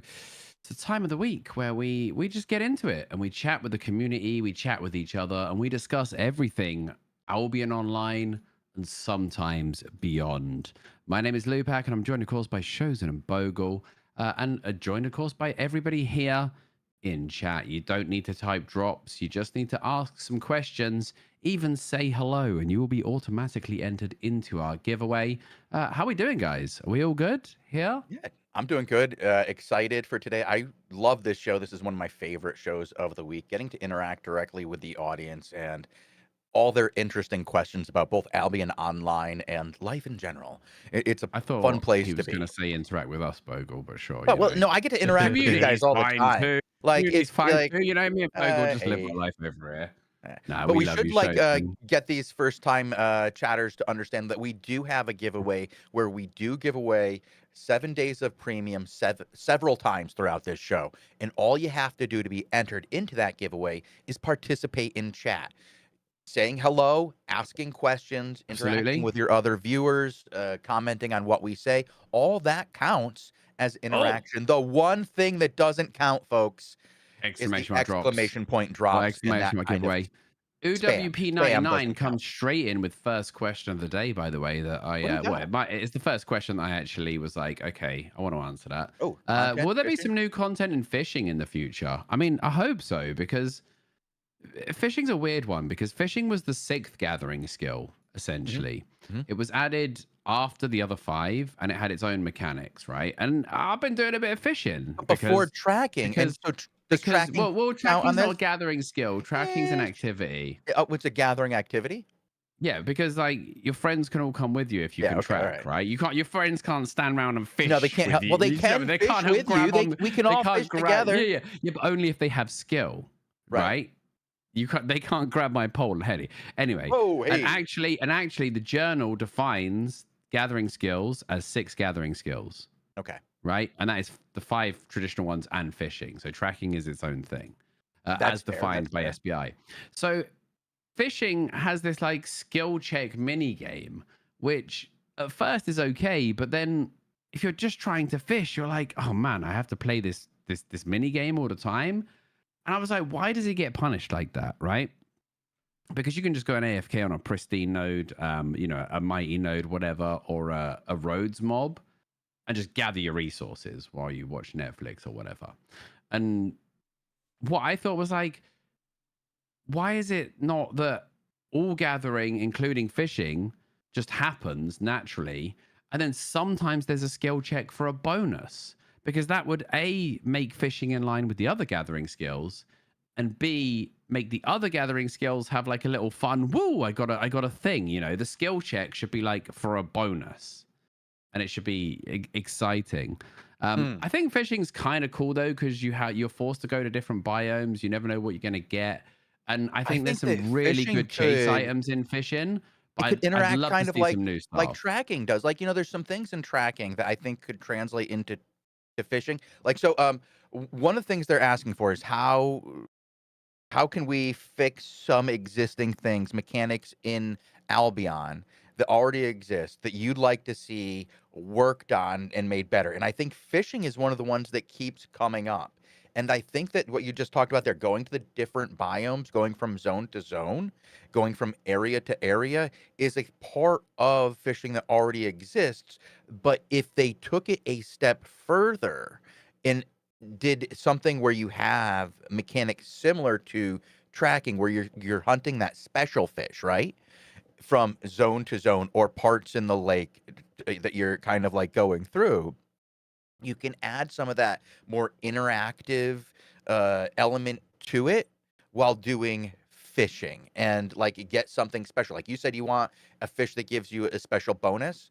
Like those kinds of fish could be it, like that one that you have to hunt down that gives you that special bonus. Like, yeah, I'm eating this fish, it's better than I want the skill check to be for a bonus rather than a requirement. But what you're saying is the hunting down, right? So we've got a bunch of mechanics right now. So tracking, mists, legendary creatures, and to an extent fishing, right? They all have this like regionalized target farm. if you like, have you seen the price of Hellfire pots? If you are somebody that uses T8 Hellfire pots on the regular, right? You know what I'm talking about with the price there. And Yeah, it's getting that's awesome because tracking is the only place to get the imp claws for the Hellfire pots, and then it makes it have a lot of value, right? So If you you want, want yeah, if you want Phase Scale armor, right? If you Alright, want yep, Duskweaver you boots, gotta do the you got to tracking. go to the mists, right? And fishing is like almost there. You know, you pure Almost, mist yep. snappers are very popular. Dust hole crabs, all of these things are kind of like regionalized, and I'd like to see that approach taken to everything in the long term. Yeah, But we've I'd talked like about to, that in the past. yeah, We'd love to see different like elements of these different well, like not necessarily the souls, but like the other parts of all of the crafted materials that fall in Albion, all these different pieces of gear kind of being tied to different types of drop yeah. characters. So that like when you Because want something, like if you want a certain type of artifact, you go to the place where that artifact drops. And then and the it high-end like artifacts used to be a draws fortune chosen, yeah, and it would draw right? people as a POI. Like so, like Yeah. if you know, like the Hollow Fall. We'll just use Hollow Fall back in the day. Like say that you need that artifact back in the day, and you're all going to the same dungeon where you know it has a higher drop rate of like an extra 25% drop rate over anywhere else because it's got like the Hollow Fall mage of antiquity or whatever Look, of whoever the course, hell there it would is have to be drops it, 3 right? or 4 spots because of Yeah, portal yeah. Well, locks and stuff like like I'm talking that. like But I that's know what the you mean. dungeon, right? Like that's where you Yeah, have to go, and then you end up fighting other people for that thing, and it because they want becomes a halifalls. POI. They Everybody all wants want it. They don't halifalls. want to They all buy want it. They want halifalls, to. so They they're all want the. there, Yeah, and they're they're all going going to to fight fight for for it. it. Yeah, Lupac, let's fix Control the of the game. halifal, We've control got of the this. halifal economy. The halifal mafia needs to be stopped. I can see it now. No, target farming is fun. Target farming, breeds And well, I'm not saying it's the only organic place. I don't want action. exclusivity. Like that's the only place where you get this particular artifact. I want to see like increased drops in specific types of dungeons, right? So like when you have something that seems like it would fall from a keeper, it should fall from keepers at a higher drop rate. Yeah. That is, I don't think that's a hard Maybe it thing doesn't have a to zero get. chance from everything Right, else. And right. also part Not of the never like problem I I'm don't not like the zero. I don't want to have it not dropping from anywhere else. They kill things too and pick it up and put it in their pocket. I'm also going to say as well, like part of the issue is the artifact foundry, right? And the rolling. Yeah, you can just get it out. The fact that you could just create them out of thin air if there's any sort of scarcity. Well, That kind of sets a minimum or yeah, it sets a price cap on it, doesn't it? it does, and I think there's so much of that. That's one of those things that I get a little concerned about. Like when we first started seeing these things, it was great. You needed them. It made sense. You didn't want exclusivity, but it has gotten to this point where it has become such like the norm. It's not what you go to, as a secondary. It's the primary source. There's Yeah, a yeah, lot. yeah. It's the primary way to get it. Well, And it's the same as point 4 resources, right? Do you think the majority of point 4 resources now come into the game via the nodes in the Outlands, or do you think the majority comes in via transmute? Right? hold on, let me ask my Bogle. Bogle, I'm willing to bet that more comes in through transmute than comes in through those nodes. I don't have to guess. Okay. Bogle, Bogle GPT. Ask Bogle GPT. Have you got enough credits, Chosen? Have you loaded up on Bogle oh, credits? I am loaded up on Bogle credits. You don't. I got a lot of those. I right mean now. the usage percent today is pretty high. No, but the I think like my personal number there, my personal number there is actually like I'm not sure if it's 90 or 80% of Really? of 0.4 that's getting into the game via transmutation. And like this is super interesting though.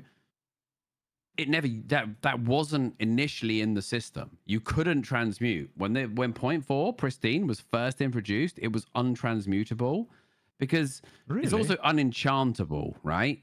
So why is it now transmutable but not enchantable? That's a good question. Yes, I've used Graveguard armor. I love Graveguard armor. Flacker. Sorry. I mean, I'm gonna say it. I mean, it's a very high end silver sink of the economy. Right. I would I don't know how much, but I think it's pretty up there in terms of everything. So we did a learning show on Awakening yesterday, though, and we sort of, we talked about how to get into Awakening, what people look for, and the general consensus among the veterans of the game is when it comes to Awakening, it's either 4.4 or 8.4. Everything else essentially doesn't exist, right? Except for the purpose of, refining the higher tiers.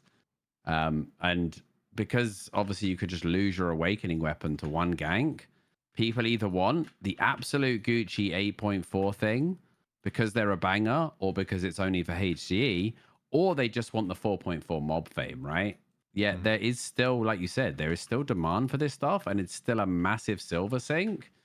I mean, it's one of these things where I'd rather see, as Shozen said about target farming, I'd rather see more sources of 0.4 than just all the 0.4 coming from transmute, right? Like resource mists could have a chance to have a small node of 0.4 if they were epic or legendary.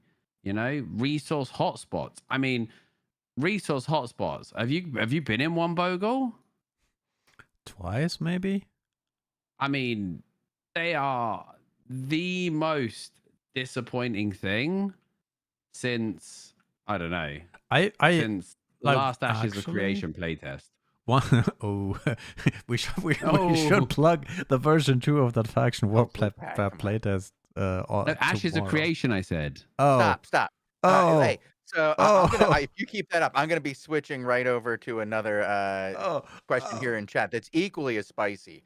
Hello. I would like to ask a question. My account has been muted by the moderator so that I cannot use chat feature.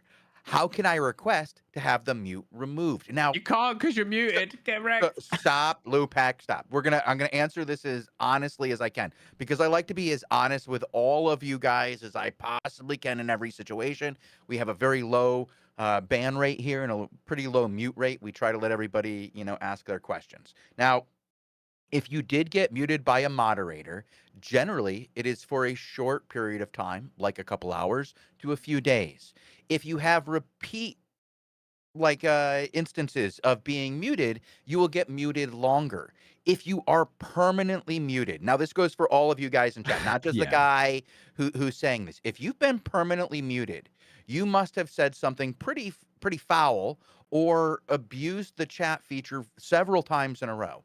If you believe it's a false positive because you've done nothing wrong, please go to support@albiononline.com with your complaint. And if you have any screenshots of what you said or what you were accused of saying, include those. But they do have logs of everything you've said everywhere throughout time. I've been a mod in the past, and I was removed from being a mod because I was too strict as a moderator. I would be like, yeah, that guy shouldn't talk for a week. And I got in trouble and I got removed from being a moderator for that. And, that's fair. They have a system that they follow, and it's very fair. I was a less than fair moderator, I guess, because I believe that people who abused chat shouldn't be allowed to chat. Now, I'm not saying that you did. I'm not doing that. I don't know what you got muted for or how it happened. Maybe somebody clicked on the wrong person. But support@Albion Online is who you want, and they'll help you out if it was a false positive. The rest of you guys, don't say naughty things in chat. It makes it bad for everybody. Yeah, there are mods. We all know where the line is, right? There's a mod there, hopefully, who will mute you for a little while, and if you get modded too much, you will get muted long term. If you are somebody who's interested in becoming a moderator, please contact our community managers. You have Tiny Hamster Hat, Gwynny, and Mostly Bread. They will point you in the right direction on what you can do to apply, because we always need more mods. Mods are awesome, and they do the best they can. Are they always perfect? No. And if you feel you have been wronged by a mod, please call support@albiononline.com. Ring 0800 mod problems.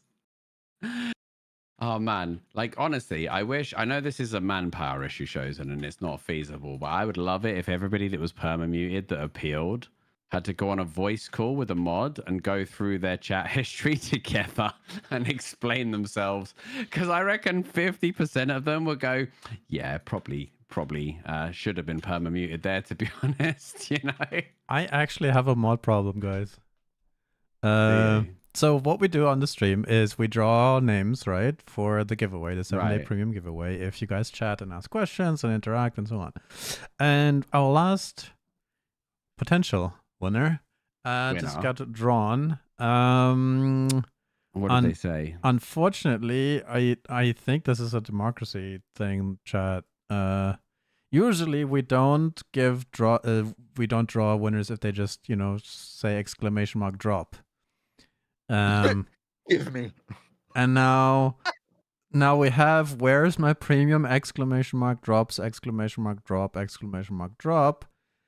Give me. What are we Give me. doing here? I mean, he did say actual words though, right? That's an actual my word, gosh. bro. Wow, that is some honest participation. That guy is here for one thing and one thing only. I mean, Give me he knows free what he wants. stuff. He knows what he wants, Right, shows right. you know, he's a man. Yes. He's a man or woman who knows. It's a what person they're of the after. people. It's Yeah. a person of the people. They know what they want and they know how to He get doesn't it. pull his punches. Yeah, they don't. We don't know. They. So we also have somebody who also said they couldn't link their account. Bogle, did you help them? I will look into that in a minute. But yeah, what do we? Is there maybe it made me laugh. Yeah. Are they still in chat now? Like, hold on. To be fair, like I let's let respect them the have an openness. I'm opportunity. like, I'm here for I am this. too. I'm I'm here entering for it. this. Yep, And I'm winning it. let's do this. I need some participation from them right now. If they can participate by doing something stupid, like No. Lupac, what do you want from them? Tell me a joke. I like Tell the me a jokes. joke. I was going to say the jokes and the poems. They're a good way to get those non-participators to find out if they're body or not. If this person gives you a joke, I don't even care if it's from Chat GPT. If they give you a joke, good or bad, they can have their code. Oh, that's... What do you? Oh, here's a couple of good questions, by the way. Somebody said, hang on, where was the one before? How can we get the ability to recycle scrapped items? I believe they're talking about trash. I would prefer that trash was just not lootable. I just wish it was gone. I would prefer that trash was not lootable, and when a body only has trash, disappeared. It's gone. Disappeared. Yeah, I think trash should just literally serve to show you as a placeholder that something was there. It should all be on the bottom. It shouldn't be a physical object. It shouldn't be in the top. It should be all crap down in the bottom, saying, "Look how much trash is down in the bottom of this bag." You loot the top, all gone. Oh, what do you think about the orange zones where players only lose their inventory but keep their equipment? I might get in trouble if I answer this one, shows. And why don't you take this one? Was it again? The orange. What do I think of the orange zones where people only lose their inventory but keep their equipment? I mean, do you want me to go in here? I'm actually I think there's a lot of areas where it should be like that where it's not currently, and that we could replace a lot of what we consider yellow zone environments with that. We could spice up the game and get a lot more of a transition into full loop PvP if we provided more of that and less completely non-full loop. I think the only areas that should be where you don't lose anything are the instanced areas where you're not really supposed to be losing the things in your inventory anyway, such as like arenas and crystal arenas.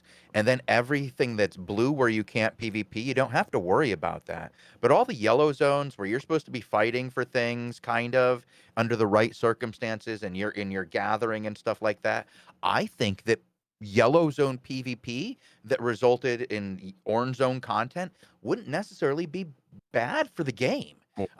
And that you could spice up a lot of the yellow zone activities and change what happens with a lot of this kind of crappy safe zone gathering. And it would push a lot of people that are in the safest zone gathering into something that's a little bit more dangerous and be more active in the outlands because they're already used to risking the stuff they've picked up off the ground, and that it might really help transition people to the next stage.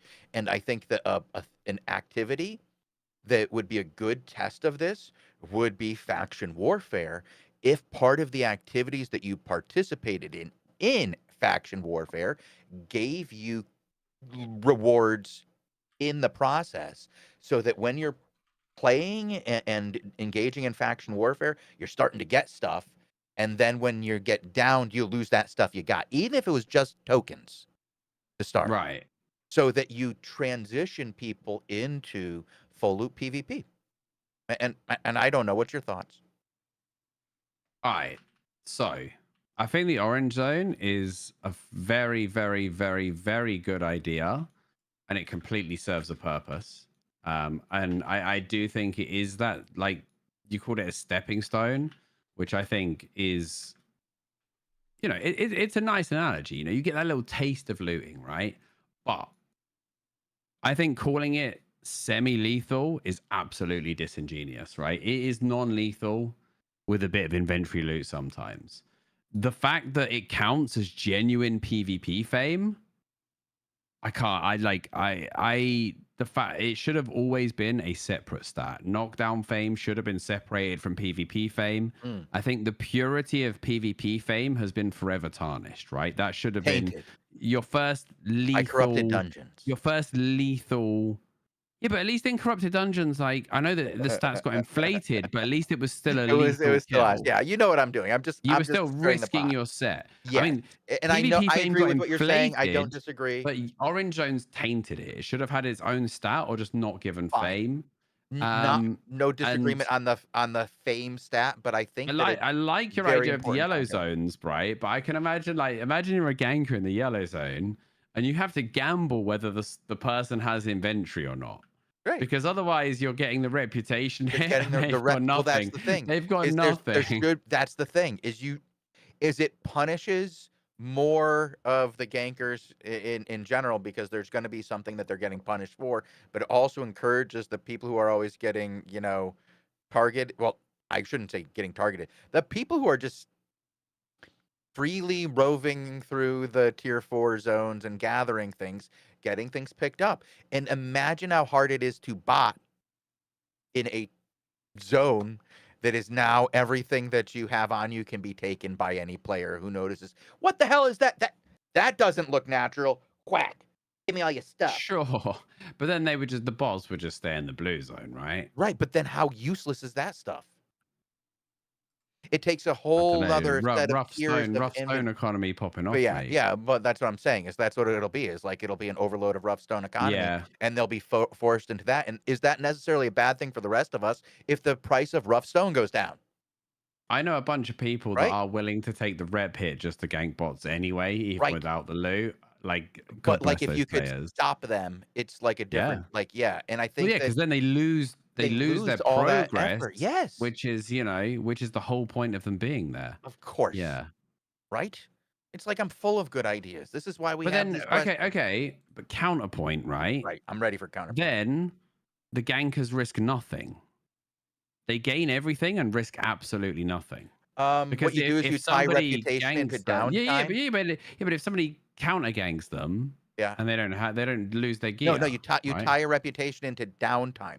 So if your reputation is terrible because you gank people all the time, right? Your downtime when you're downed goes up, 17 and you weeks. can't really go out. So if you log off when you're down, you come back to the same down timer. Right. So like if you have a dreaded status, you get to be down for 30 minutes or something. That's just off. I don't know if that would be fair, but you know what I mean. You increase the downtime, because I always say there are innate tools that you can use to discourage people from doing things, and downtime is one of the best and worst. If you are including downtime in something that you want people to do, you're discouraging them from doing it. If you include downtime into things that you don't want people to do, you're discouraging them from doing it. There's a positive and a negative here, guys, by doing the same thing, but it's when do you do it? And you can put downtime into the right elements of your game. All right. Where's that application, again, for Albion? Do they need a developer over there? The job thing. Somebody said, have you any plans to tackling bots? I mean, auto farm programs. Now, I saw this the other day on YouTube and I think Reddit, and somebody's selling a bot which does your islands and your farms for you, right? And I looked at that and I was like, man, I would probably use that if I wasn't, in the position I am. Like, and I think that sort of thing is countered by making the activity less tedious for the people actually doing it, right? I think Because everything should be interactive. I would love to see more not interactive. a huge thing. It's not a huge issue to do an island, right? But if you're doing like 50 of them and you can just be like, oh, I can get a program that will do it for me, then I mean, you will also get banned, but Yeah, of course. Loopback, we gotta. It's going to find you. Like, but we have people who specifically all they do now at SBI is find people and ban them for this kind of activity. So it's like, I think that's something we should mention, because one of the most common questions is are you guys doing anything about the bots? Yeah, yes. There are and if people you whose see them, you should entire report job them. is to go through reports, go through logs, find bots, and remove them. There's other people whose job it is to look at the tools that are being used by bots and find ways to eliminate the things that they're using, like the workarounds. So that's a constant grind on both sides of removing people who do bots. I think that the more things you can add into gameplay that make it difficult for botting, the better. And I think that the Orange Zone gameplay from the depths is some of the absolute best things that have happened to Albion, and that we should see that entered into the Yellow Zone in an effort to reduce botting. Yeah, I don't disagree. Because then, like you said, they can be ganked for their progress. They won't like that. Doing tiny task auto farm for 6 islands is not bannable. It is, but if you're using any sort of third-party program to do it, of course it's bannable. Yes. Yeah, it is. Goodbye. No. Sorry. I want to buy an island, but I don't have anything VIP with a third-party program for. You can buy Albion. an island if you win 7 days premium here, right? You can buy an island, but that's totally separate. No, that was a different question though. Someone said, "Can I buy an island?" I don't have premium for an island. You wish we had a name changer. Now that comes up a lot. People ask those sort of questions a lot, and the simple fact is Albion is designed as a one world game, right? Now it's 3 servers, but each server is still a region. And the whole point of this is that your character, your reputation stays with you.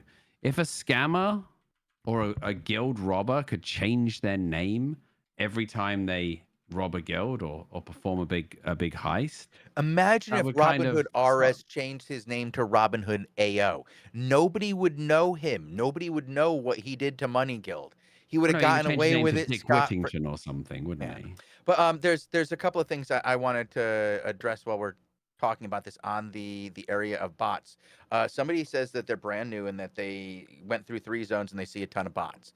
There's actually a report feature in the game that allows you to report people, and that's going to be getting much better in the update so that SBI can more easily track and take down bots. One of the issues with the bots as it is it's very easy to re-roll certain kinds of characters and get back into the game very quickly. So it's a constant task of getting rid of these low-tier bots, and the best way for them to do it is to get the reports from you guys, and the best way to get reports from you guys is to find a way to make it incredibly easy for you guys to make those reports. And we're going to be seeing more of that, and really some good reporting tools in there as well. I saw that you can now report people specifically for behavior in the arenas. That's the next update with the faction. That's on the test server. The faction. Yeah, it's on the test server. I'm really looking forward to that. I mean, being able to report people from like using like the bow just over and over again. No, I don't think that's what it's for. Wait, what is it for? Just report Boa Baton players. Yeah, just all Boa Baton players. Yeah. I don't need them. Like, just report them. No, that's not what it's for. It's for reporting the guy who stays in the tent. It's for reporting the guy who is abusive to you. It's for reporting the guy who came in Genuinely people and breaking the rules. queued in as a healer and then decided to come out with double daggers. It's You can for report it for people not in arena, by the way. They don't have to be in the arena to No, be I'm just saying the reporting. arena one specifically. I was Yeah, making a yeah, joke yeah. about the Boa Badon thing because I think I'm funny sometimes. Not necessarily true. I would report. I mean, I'm gonna be honest. Like, the problem with report systems is people report for like anything that annoys them, whether it's TOS or not. Right? That's the inherent issue. They're like, oh, you missed one skill shot reported. You know. I mean, I've I reported have you been guys loads of reported for a times. lot of things. I have been reported for a lot of things that weren't things I did wrong. Now, can you add a rhythm mini game with a scoreboard? I mean, it's called fishing fame. Yes, if you have a mass report against you because somebody instigated a ban like wave against you, and you go to support at albiononline.com, and you can provide any evidence that supports your claim, and then they can corroborate that evidence with timestamps and the situation itself. And if it looks like it was a very cookie cutter like complaint or something like that, then maybe you could have that ban overturned. But if it's that you really ticked off a lot of people and you did something that they have logs of you doing, you can still send an email to support at albiononline.com and they'll describe it to you. Yeah, don't panic as well. Like one fake Don't, report isn't yeah, going to get you banned. I'm not. I don't want to tell you that your problem is going to get solved because I don't know what your problem is. But I can say that there is a place you can email that will look into your problem and try to fix it for you if you have been issued some false accusations. You see a few on Reddit as well. People like, oh, I got banned, but it was my brother did such and such. And actually, you see the community managers come in sometimes, and actually, they do overturn it if it is a mistake. We see a lot of and they do them. happen. Yeah, it When does you have happen. this many players and this many things going on, there is going to be some mistakes, and support There will are always try and shenanigans. help you fairly. I will say this. So we have some great community managers and some great people at support. We work with them regularly. It's been a long-standing relationship with them. Support deals with a lot of complaints. They do a pretty good job when it comes to finding those false accusations and dealing with them. We've seen false bans and false positives in the past when it comes to RMT, to player interactions because there was another side to the story. Things get overturned. This is the real world. People are people. So if you have evidence that something happened to you that shouldn't have, just let them know. They're people. They want to help you. You're our players. We want you to play the game. Somebody told a story about how their friend got banned in the middle of a team fight. I mean, no, a ban doesn't happen just during downtime or an update. A ban happens the second they process it. So that is a very unfortunate. I mean, it reminds me of the CS player that got banned in the middle of an official match. As like a pro player, and he got a cheating ban in the middle of a match. Getting banned in the middle of a team fight. All I can say is I hope he wasn't your healer. Ooh.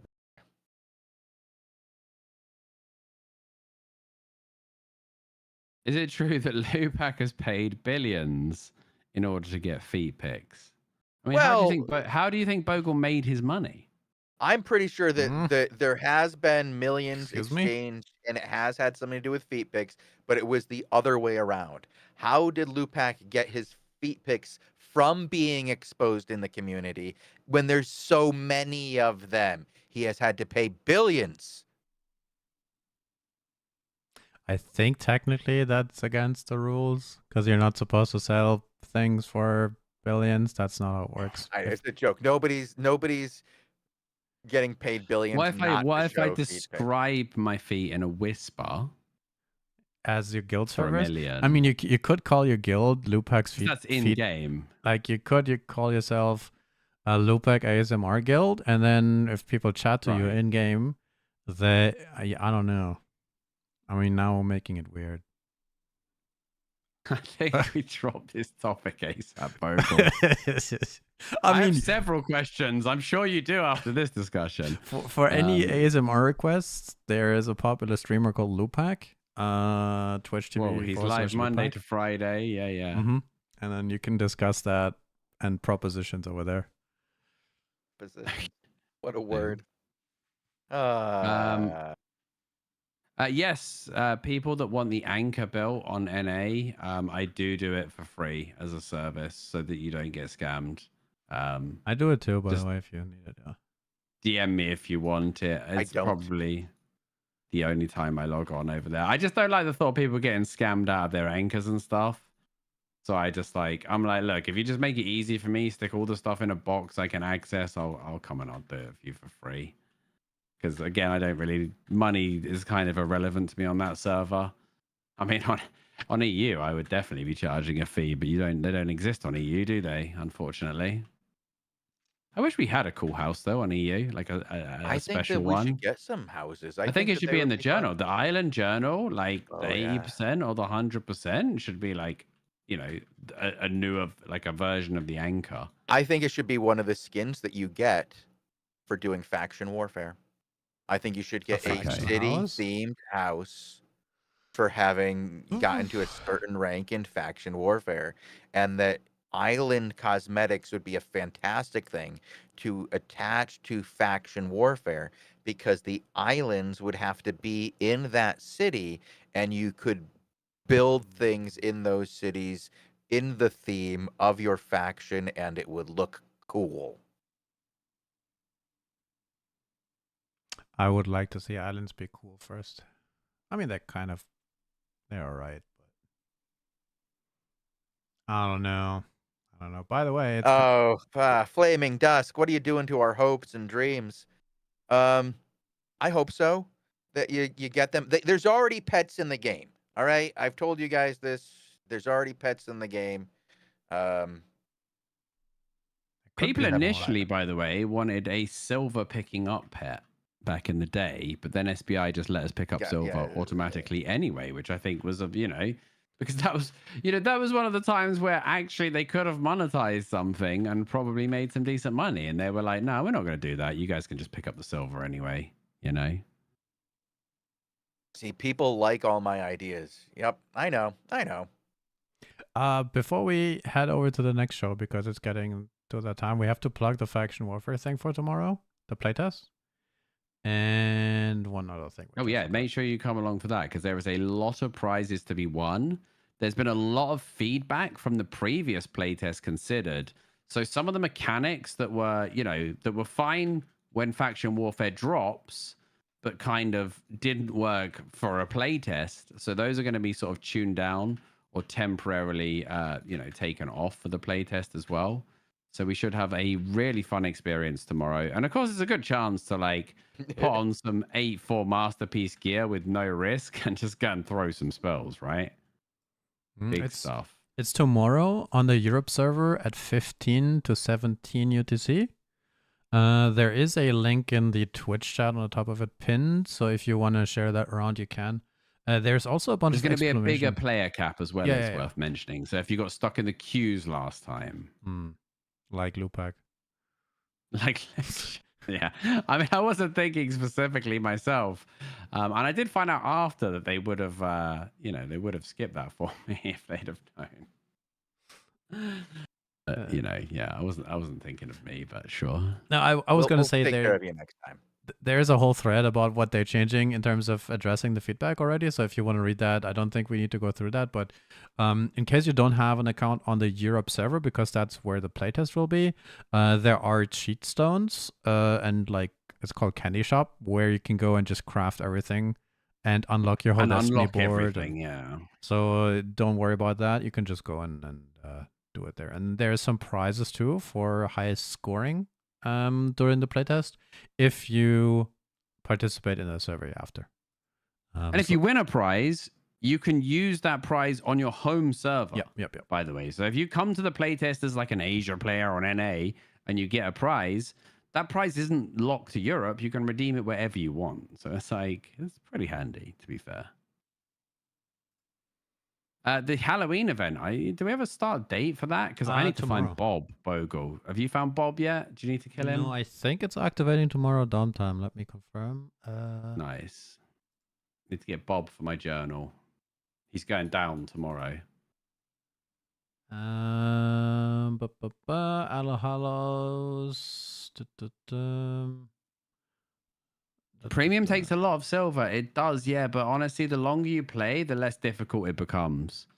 Like, so your first premium, your second premium, there will always be like quite a grind if you're staying free to play. But then premium helps you make more money because you get adventurous chests, you get focus, all these things. I love and these if you freaking candy things. They're great. These jack-o'-lanterns are amazing. yeah, I think I've got the happy one on my stream. So Oh, you can if you're going for that, yeah. So each of the AOCP creators has chosen one of the three, and you'll get that from their stream, and then you go to someone else's to get the other two. So you can get all three. If you're looking for the happy one, I'll be live in the morning, and you can come and grab it there. Oh. That's cool. Yeah, I think it's a cool system, and they all look really sick. By the way, in game, they're like awesome. Starts 10 UTC and lasts for 3 weeks. 3 weeks, yeah. Cool. Yeah, I think that was it. Faction Warfare tomorrow and start of All Hallows. Halloween, spooky season. Yep. If you are looking for the special dungeon as well, by the way, it's got a unique, like, it spawns like any other solo dungeon. It can spawn in place of either a solo dungeon or a corrupted dungeon in the open world, but it has a very special entrance, so you'll know it when you see it if you're looking for that tomorrow. And there is, under the creatures category of the journal and the rare encounters subcategory, there is a defeat the Halloween boss journal entry, which can only be completed in these next few weeks. So if you are a journal boy like me, Journal Andy, make sure you get that done. Because you won't get to do it again until next year, Bogle. No reason to log on. Jeez. Okay. Holy moly. Yeah, that's... Wow.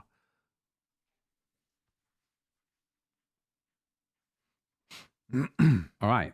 So we've got a PvP show coming up very, very shortly, guys. So keep it locked on Albion TV. We'll be here for that after some adverts. And of course, we've got a full schedule of shows tomorrow. Then we got we're going to do an Age of War report early or before the faction playtest, or are we just doing the faction tomorrow? I think we're just doing the faction tomorrow. Mm-hmm. There should be an EU war report after, though, and maybe some other bits and bobs. So keep it locked on Albion Daily TV. Show, and you got more PvP after that. And then on Saturday, should be back to the normal schedule for you guys, I believe. You guys will be handling that. We'll have a little bit of a mixed schedule on that because you guys will be covering for me. I will be away. I have to go all the way to Pittsburgh for a wedding, so I have to drive for 2 days. That's going to be fun. But yeah, we'll be back again next week as well. So I will see you guys next week. It's been fun. I'll be back for the PvP show after this, of course. I'm not going anywhere. Absolutely. But I'll see, Bogle, Lupak, you guys are here tomorrow for this very fun Faction Warfare test. And I really look forward to seeing like the reports on it and hearing about it. I'll be checking in with you guys all day long. Yep. So have a good one. Have a good trip as well, Shazzy, if I don't speak to you. And we'll see you guys in a few minutes for some PvP. Back in a bit.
Hello and welcome to Albion TV's PvP showcase for the day. I am your host, The Chosen One. I am joined today by L Forward and Bogle. We're going to be doing some Crystal Arenas today. L Forward says he's got some interesting builds he wants to try out. We're going to try to have a little bit of fun while we're out there and give away some premium to you guys in the audience. But before we get into that, welcome L Forward. How you doing today? I'm doing good. Yeah, I just thought about what we did the last time I was on a PvP show, and I remembered there was a really annoying Infernal stuff. So I want to try it, but I'm only going to try it if we have somebody frontlining. So we'll see if we have the randoms for that, because if we have 4 ranged, it's going to be tricky. Fair on that one. I get that. I am bringing a Heron Spear just in case because it is fun to play, but I do intend to play some Fire today just because I don't know, I feel like it. You know, it's been a while and I do enjoy it.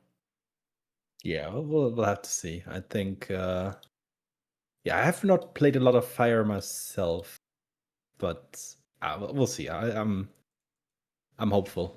We're just having some fun, right? So. Yeah, this is just about having a fun time and enjoying the game for a little while. Playing for enjoyment. Bogle, what are you doing? Are you still bringing that mid-nature staff? I should bring some more potions, but I think I'll do some blight. I'm getting outplayed too much on the Great Nature. Yes, true. Yeah. See Great Nature. By silver by silver 2 ranked arena player. So I mean, if Great Nature hits its skill cap at Great silver 2, I'm maybe not the best choice.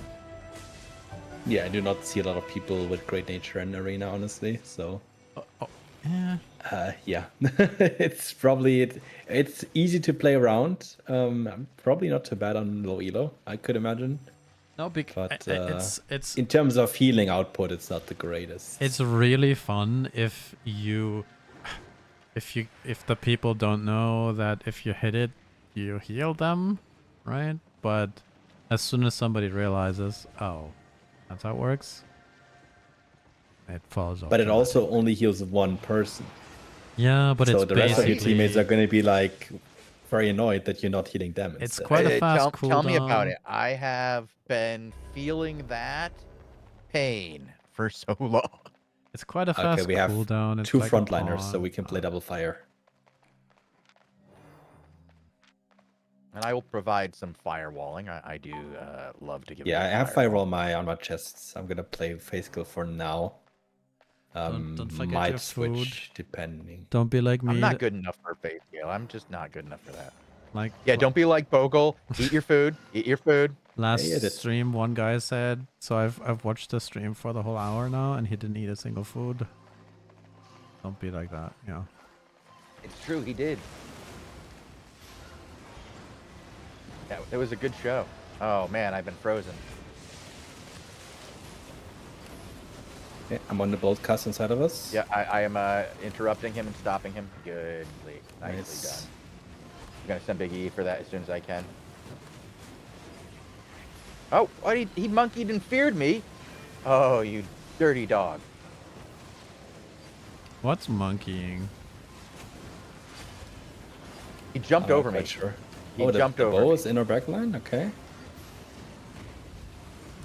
And he's dead. Nice. Another one is dead. Oh, it's actually great. I can fear them, and then I can immediately start my artillery without them really being able to do anything about it. We're gonna get middle and then north. I need I'll to go turn south. on name tags. Yeah, try to play it passively. Try to get back to middle. We are only 3 right now. Well, now you're 4 again. And I will probably... Do you see 5 people? Oh yeah. 4 still. Oh. Sorry, I just 1, 2, 3, 4, put 4. some damage into a ton of them there, and it was fun. Okay. I would like to play the middle, but I guess we're playing here now. Oh, I interrupted the Z. Nice.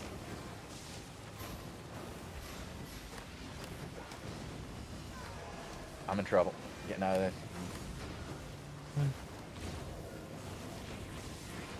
Yeah, just try to get back. Yep. Come Coming back, I back. can't reach there. Silly. You're going back in? I'm on red spot. I need to help our other guy there. Yeah, I'm helping the guy in the back. He might. I'm getting in trouble. I'm in trouble. I've been walled. I'm stuck. It's okay, we killed the guy behind. The sacrifice was worth it. Oh, he's I don't back up feel us, like though. it. Question: if you go invisible like this other guy just now, you cancel the channel on the broadcasters, right? Yes. Kind of good. Okay, nice, he jade me.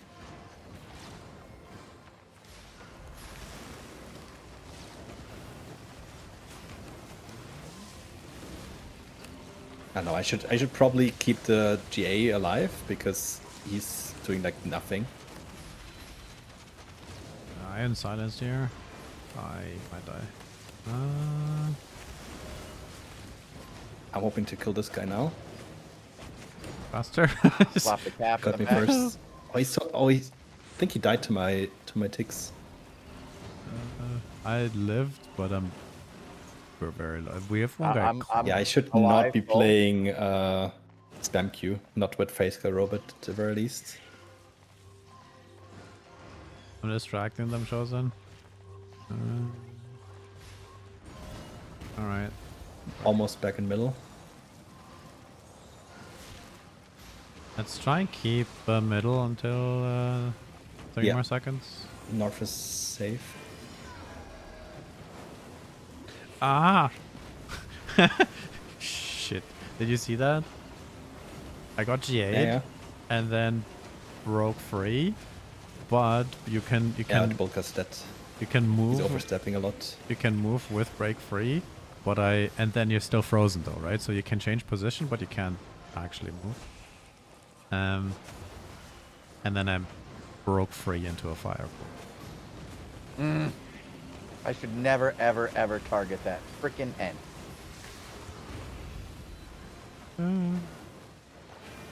You're doing all right though, and you guys are doing okay in terms of damage. Yeah.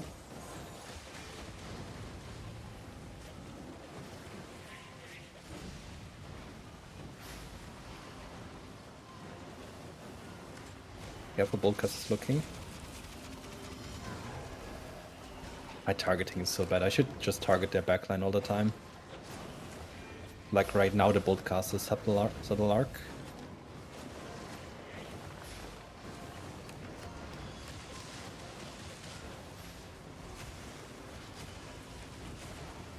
Oh, nice. He got pierced by a carving. He should die here. Yeah. Okay, somebody else died. That's also fine. The healer's also super low.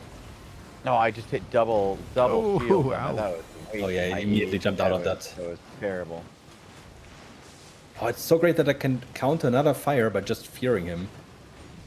Mm-hmm. Because of my infernal stuff, it fears. So I see them starting to artillery me, and I just fear them, so they stop. And then I artillery them. But they are one-handed fire, so they can also interrupt me with their E. So I guess it's fair. Gonna fear him. Okay, he's gonna die. I'm gonna get the cap behind us. Too late, but it doesn't matter. We are 8 points away. Should be alright. I think we have this one. Yeah, looks good. So first trial was a success then of the. Yeah, I like the build.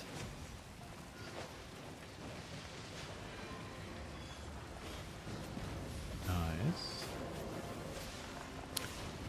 Why don't we explain how that works then in the break? Pick you up again.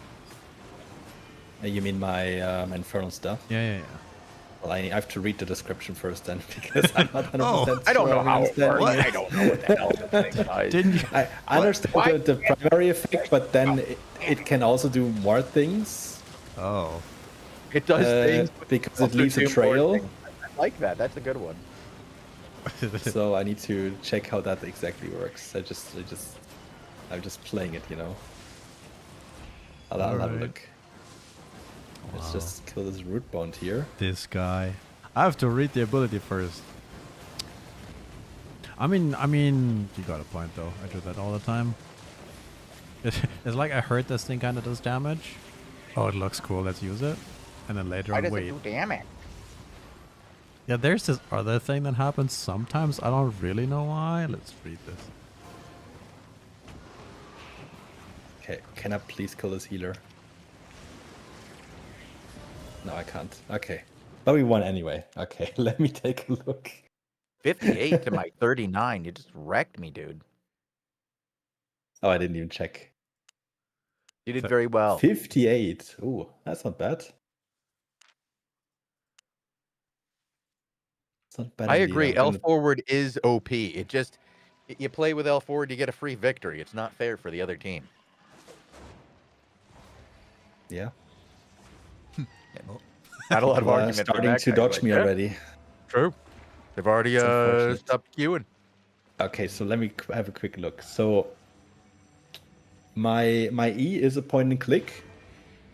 So I click that on some enemy player, and he immediately gets feared, or he flees for 1.5 seconds. But he also leaves a trail of fire where he runs, and that trail also deals damage. And apparently, enemies who touch the trail will also flee for 1.5 seconds. So theoretically, I could fear everyone in the enemy team if they run into the trail. Not a bad deal. I think that's how I understand it. Yeah, that's what I hear. And I think it's 1.5 seconds is quite powerful. You can do a lot of things in that time. I could start my artillery, for example, which gets him into a lot of I trouble. can cast and land an E in that time. Yeah. So yeah, I'm Not gonna bad at try all. spam Q again, but this time I'm on the scholar rope, so missing a self-defensive there. We'll see how that goes. Maybe it should be on an omelet instead for the cast time. Well, too late now. Yeah, you know, it is what it is. Don't worry about it. We're playing Crystal Arena, you know. We're not in the Crystal League. We're not here hitting a level 7. Oh, I'd love to play Crystal League. I still need it for my journal on Europe. Is that I still only got a happening? 20v20 team, but I don't have a 5v5 team. Oh, how's your unfortunately. 20v20 team? We should cover that one week. Well, we're getting a lot of free wins. It's essentially, sometimes there's a team trying to fight us. Most of the time, there's no team to fight us, unfortunately. I have time to get omelets. So unfortunately, we don't have a lot of fights. We did have a couple of fights against some previous CLC winners that made a team, but after they lost a couple times, they were not seen again. Wait, So- you're beating the CLC winners over there with your pickup. Yeah, there were a couple of them in there. They formed a team for 20v20, but we were winning. So All right. they Love they to stopped hear it. That's playing. awesome. I think Well, there's probably I don't other like to reasons hear why that they stopped playing. I hate hearing they stopped playing and that you drove them out of our game like that with your toxic game. I think 2020 is very difficult to organize. Yeah, So it's as very soon as hard. 2 or 3 people say they can't make it, or there's some other stuff like they have guilds that activate the timer, because the timer is very unfortunate. It's 19 UTC. So We have essentially you can't attend 18 UTC timers, and it even messes with 20 UTC a bit. So it's very hard to get time for it. players in I'm gonna chat get are the cup here. asking what the 20v20s are. Do you want to give a quick rundown as the only one of us who actually gets to participate in that activity? Yeah, there is an NPC that's in the Conqueror's Hall or in the, I believe also in the portals theoretically, but yeah, we always go to one of the Conqueror's Halls. Got a leather healer? And there is one tab where you can buy tokens, and at specific times each day. For 20v20, that is the regular times are 19 and 19:30 UTC. You can you have to join with a team to a match like this, but instead of 5v5, it is 20v20. But you need a full pre-made team for that.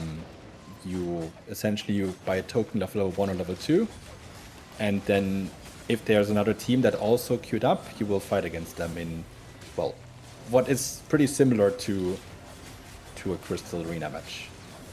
But yeah, for 20v20 it's a bit bigger scale, but there's also Crystal League for the for 5v5 that is pretty much exactly like this, but only pre-made teams.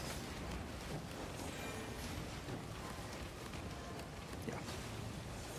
So similar scoring with kills and caps. How much fun is it?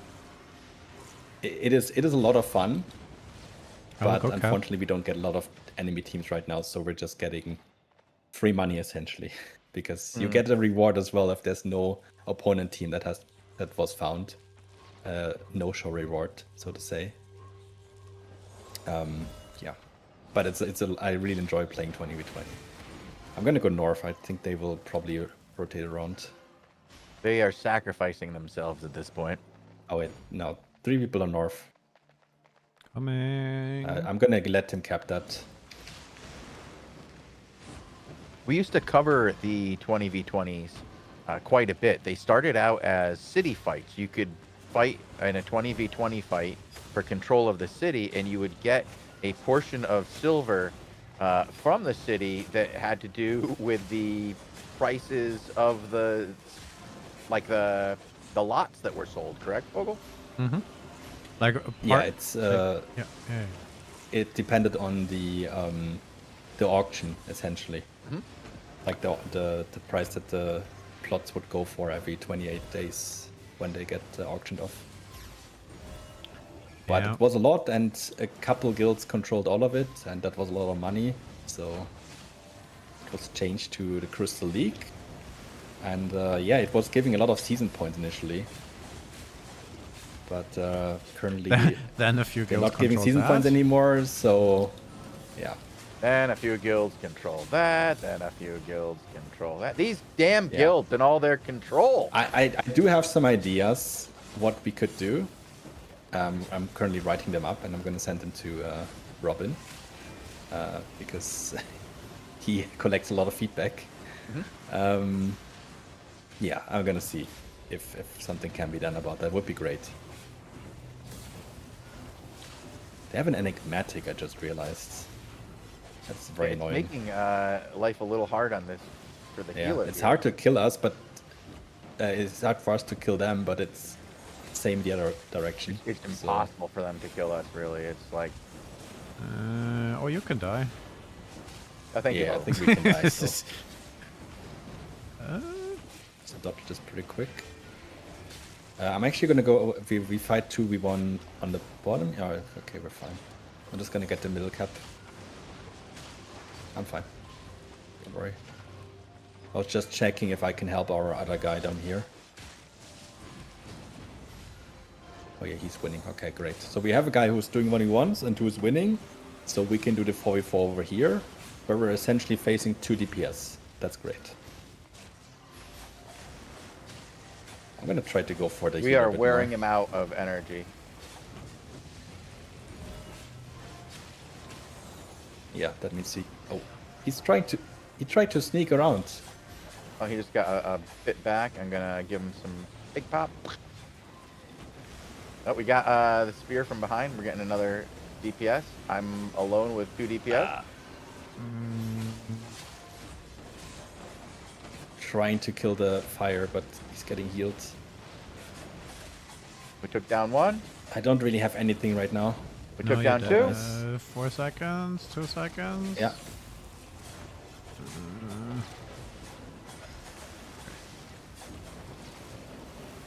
Yeah, I don't think I can run spam Q and fire artillery. I don't think it works well together because both take a lot of time. So I have to choose one of them. Not getting a lot of uptime otherwise.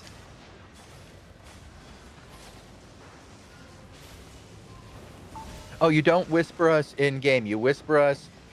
Bogle, can you? Yeah. If you go up and look at your chat here on Twitch, it says Albion Online. Grats, or GZ is short for congratulations. Old internet shorthand. Click on that, Albion Online right there, and a whisper button will show up. You click on that as well, and then you can whisper Albion Online. If you're, a good boy. If you're bad, no.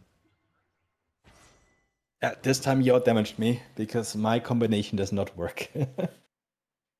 Well done. Okay, I'm going back to Do not whisper me. Burning Field. I love Burning Field. It's just a fun thing. Making people stand in it, watching them cry. As a non-fire enjoyer, I do feel like fire puddles are too damaging. Like they really you can hurt. just walk out of them. I mean, as a nature player, you essentially can walk around the whole time, right? So that's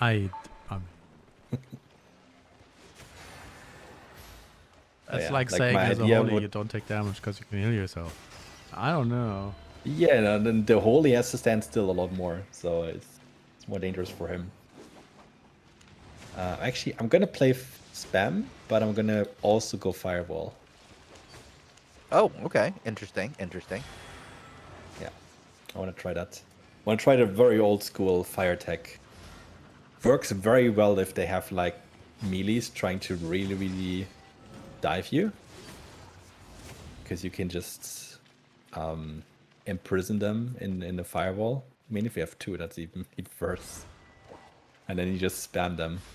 So let's see how that works. Then I'll switch back to the Burning Field artillery if that doesn't work. I just feel like if I have both artillery and firebolts, I can only use one of them at a time, and they both take forever to deal damage. So. Right. You don't get premium just for watching. You get premium as it's a raffle giveaway. Everybody who chats in Twitch here is entered into the giveaway. Occasionally throughout the show, we will pull a name using Nightbot, and if your name is the one chosen and you whisper the Albion Online account, you will get a 7-day premium code. It's not something we give to everybody. We try to give a bunch of them out throughout the show, but we couldn't give them to everybody. That wouldn't, I don't know if that would be financially feasible. That would make a lot of sense if everyone would get it for free, then nobody would have to buy it or get the silver for it. Ever.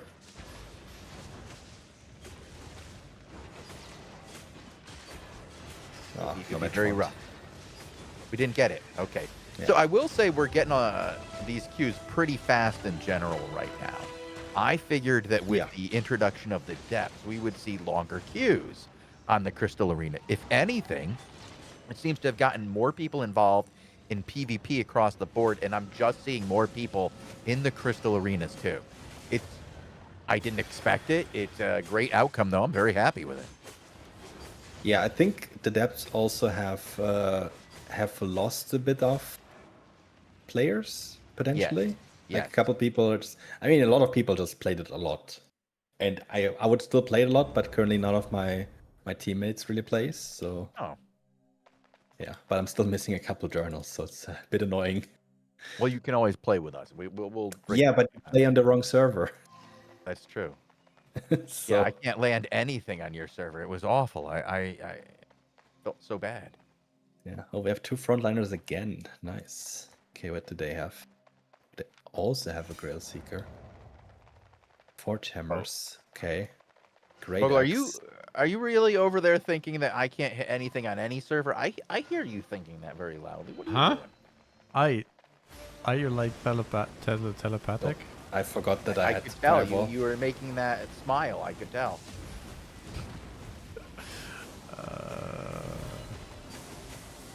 I'm spamming the comment. Guy. Come my way, Bogle. I tried. Messed up. You have to kite into one of the fire's directions, so we can firewall for you. Both of you have it? Yeah. Okay. Yeah. I will try to remember the next time. I'm going over to find my friend Bogle because one of those guys can kill me. I know. That's why I'm going back to 10. Oh. Look at me. Hi. Remember me? Can I reach you there? At least you can still spin. Look Can you deal with the guy in out, the look back? out, Bogle.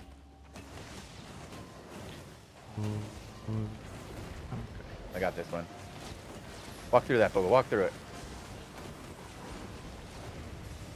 I was trying to save the other guy, but no. I think the Graves gonna take us back. Oh, go. We have to focus the bow if possible. Making him easily targetable. Can't go anywhere. Oh, I interrupted him. I will try and click mid here, I think. Oh, we can interrupt the healer beam. He doesn't have the last passive.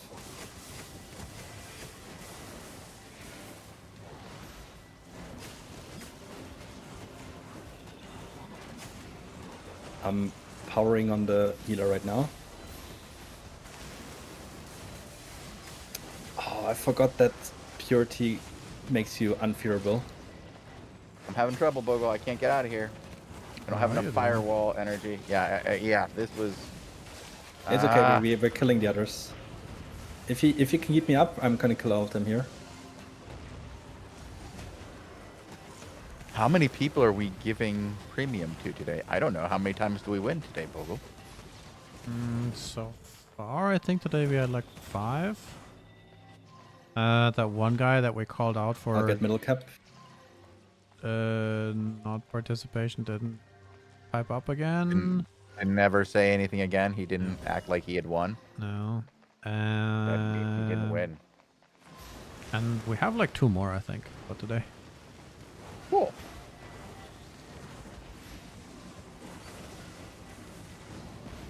Oh, he interrupted his Great Axe. Interesting.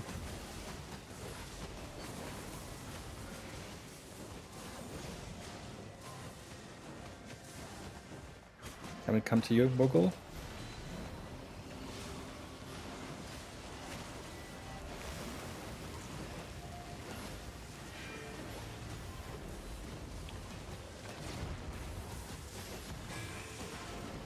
Bogle, come to me. I can't walk. I've Rest pot. 9 seconds.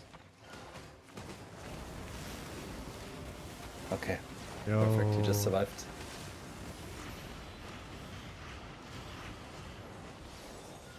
I will click the cap here because we have 13 seconds. Wait, the healer's on Guardian armor now. What? Yeah, go for it. What? The healer switched to Guardian armor. I'm very confused. Should I try that as a tag?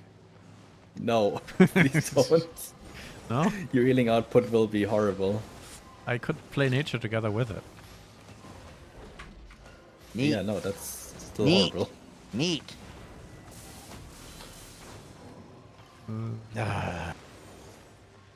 We had a That was a leather rough healer start, earlier. but we're doing fine now. Just queuing away.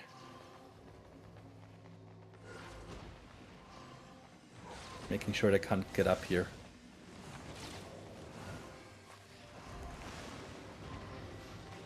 I think like the fear is one of the nastier things. Like fear Yeah. in general in Albion feels pretty tough on the receiving end.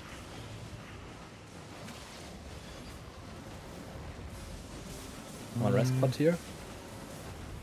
No pawn, no graveguard. 2 seconds. Oh, he's running. He's running gig pot, I think. He wasn't getting knocked away. And over here getting actual points for you guys while you're over Perfect. here just I'm spamming harassing them in damage. the tent. Just spamming damage. He's like, Yeah. goes and beat me once. This I is need never some mana, happening so again. I'll just go Never and happening again. cap for now. I see how it is. I don't know if 3 versus 5 is a good idea here, Chosen. Let's kite 10. It's fine. It's fine. They don't know what they're doing. You can kite middle. I'm coming. I mean, ow! I'll have a fireball. I died. Okay. Oh, well, why'd you die? 3 I'm versus killing 5, the it. whole thing about 3 Yeah, versus... but like, I yeah, but died. look what I did to the rest of them. I sacrificed myself for you guys. He's still on. The Guardian only armor thing healing. that's left is their healer. I killed the rest of them. All right, Yeah, because the trade. healer is the tankiest person in their team. Good trade, Chosen. All played on Oh, purpose. well. Well, you know. Yeah, I don't like spam. Spam Q is really short ranged. I don't like that. So wait, let me read this build. Soldier helmet, guardian armor, boots of valor. I can do that. Please no. I will be unkillable, but also my team will not get healing. Right.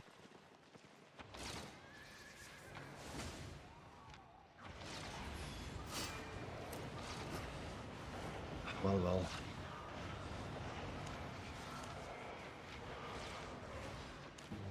All right, let's queue up again. Get another one of these in. We have time for 2 more at least. Yeah, they're going quick. And as you said, the queues are also very quick, so there must be a decent amount of players queuing for those. So we're also getting different teammates and yeah. Different opponents, if- different teammates. Yeah, it's been very quick. If a match takes like 10 minutes and we get a queue in 1 or 2 minutes, that means there's like multiple matches going at the same time as well. Don't know how it is for the pre-made version, because usually 5-man pre-mates are not getting matched with non-pre-made 5. But yeah, it's not looking too bad. Generally, what we've also seen on the NA War reports is that the game is still quite active even after the split with EU. So, Yeah, I don't get to see a lot of like your NA war reports, and I really wish I knew who was fighting for what and who are the big players and stuff, because I play on this server all the time, but I don't really know the story for it anymore because I'm not really on it and following at that time. That's now when I'm eating my dinner. Oh no. Well, you can eat your dinner while watching it. I also usually when I eat something, I have a YouTube video on the side or something like that. Well, I mean, Yeah. I don't know how my wife and kids would feel about me breaking the no phone at the the table rule. Might get in trouble. You gotta eat in the living room while having this on the TV. Oh my God. You know what? I'm going to do that to them one day. Instead of like watching The Simpsons or Family Guy or something like that, I'll throw an Albion war report on the TV and just like not say anything and just like throw it up there, see what they do. Just you yourself. Just My own shows. like just go to the couch, like just put on Albion TV, and then just put out a snack and just sit there and watch yourself cast. Like unironically, it's like My son is 18 and in college, and his friends used to play Albion when they were in high school together. And my daughter is a bit younger than that, and her friends saw one of our ads on YouTube and was like, "Is that your dad?" And I was like, and she was like, "Yeah, that's my dad." So that was awkward too. So it's weird when your kids the friends best part, see you on YouTube. the best part about it is when you say, "No, that's not me," and she's like, "Yeah, that's him," and we're like, "Oh."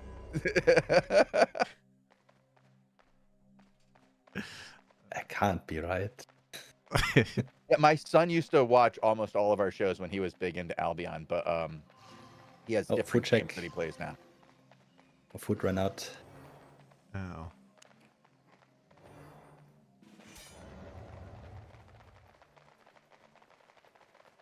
Da-na-na-na.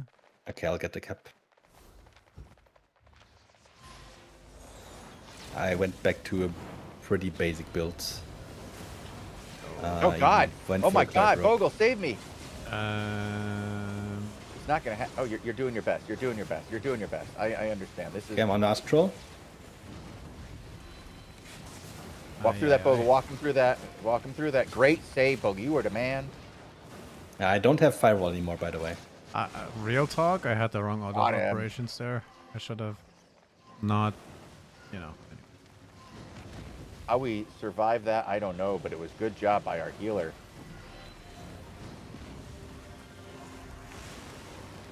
Yeah, we can get middle now as well, I guess. Have a long bow. Careful, don't stack.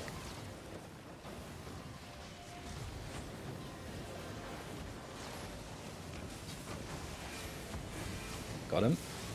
Yep, nice shot. Astral. Okay, I can deal with that. I'm going after the healer. I'm going to pressure the healer and make his life uncomfortable. I'm on rest pot. Maybe a bit I late. think I have to I do got the a other double. guy. I got a double on that one. Boom. No, I got you off forward. But... Yeah, I have Cloud Rope soon. Oh, you're good. Okay, I'm gonna go north. Check that nobody's capping us. Looks good so far.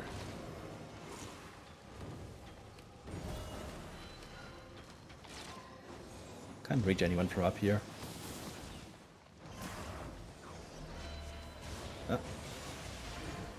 One, two. Got that guy. And go I'm through gonna that, recap walk middle. through it. Oh, he can walk through that, huh? He was still I an wasted Astral. that. I wasted that. I'm in trouble here, I think. Oh no. I got him. There you go.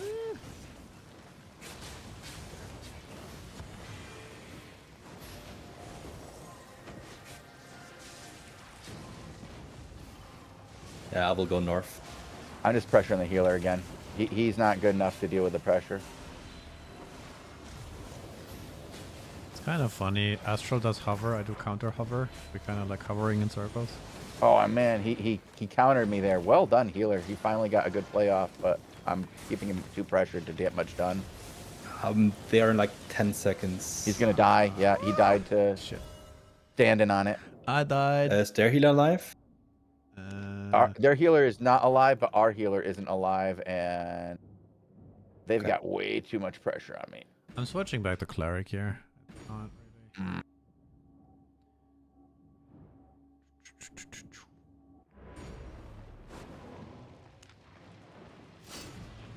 Okay, I got one kill and I'm getting out. We're going south, hopefully. okay. Sure. Oh, no. Okay. I thought Too much stuff on me. That was really, really close. I Quote of the thought day, Arun. That should be my catchphrase. Oh my God, Bogle save me is my catchphrase. I think I've said that on Albion TV more than anything else, including hello. Welcome to the AO Daily Show. And interrupt. No, I get north here, interrupting it. Yeah, I'll deal with it. You can go heal. Where's our team? We're over here harassing their healer and Okay. the fire. Well, we just keep healing us too. Yeah. Let's go to middle. Meet our team.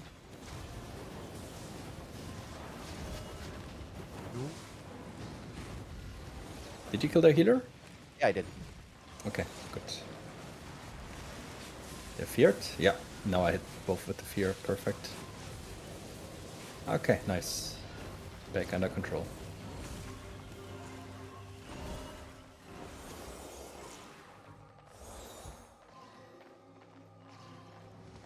That was pretty easy.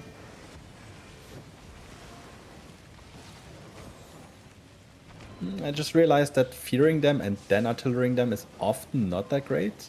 Because if I fear them, they run away from me. So they might not be in range for artillery afterwards. How? What happened?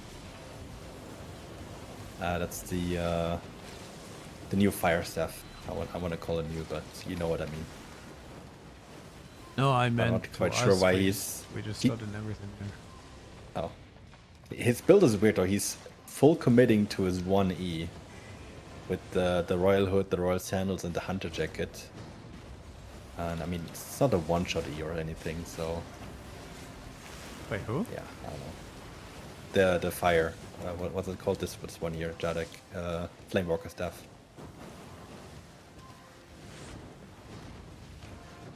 Because his build doesn't provide anything else besides the opportunity to burst once. Then he just has Q and W, but no armor abilities whatsoever. I didn't check the stats. It's 22 to 20. Well, actually, we are only 265 points away from each other I see, yeah. on damage, and We also both we had tied at 7-1. 7 kills, and we're Yeah. and 1 death. I had 1 more assist, but you had 3 caps, so you're the MVP. Okay. Yeah, there's no MVP score. So imagine if there was an MVP score for every player, and you would, let's say you would lose, but you would still gain some rating because you were the MVP. Chat That told could me be I'm something. supposed to use Breeze instead of Pawn.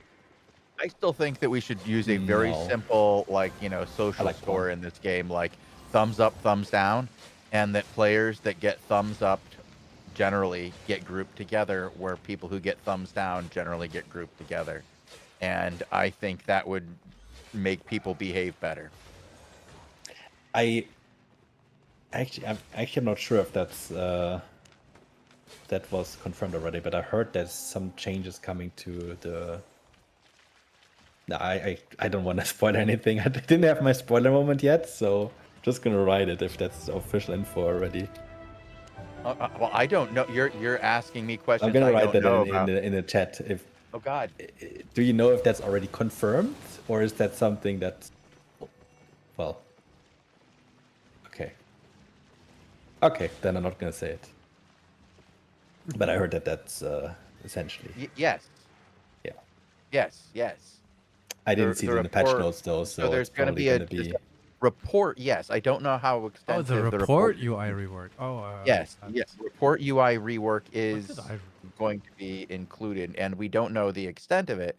But I don't think it has something that inclusive, from what I understand. If it did, Well, you that can would be amazing. you can put the like, you don't have to write the text this time. Like, instead you can probably select, Yes. hey, it's this already on the teammate in system. arena is not playing healer, or this guy Yeah. is trolling and is AFK, and then it's easier for the people who are handling the reports to So much kind of easier. sort them together and see a pattern of certain players. Behavior.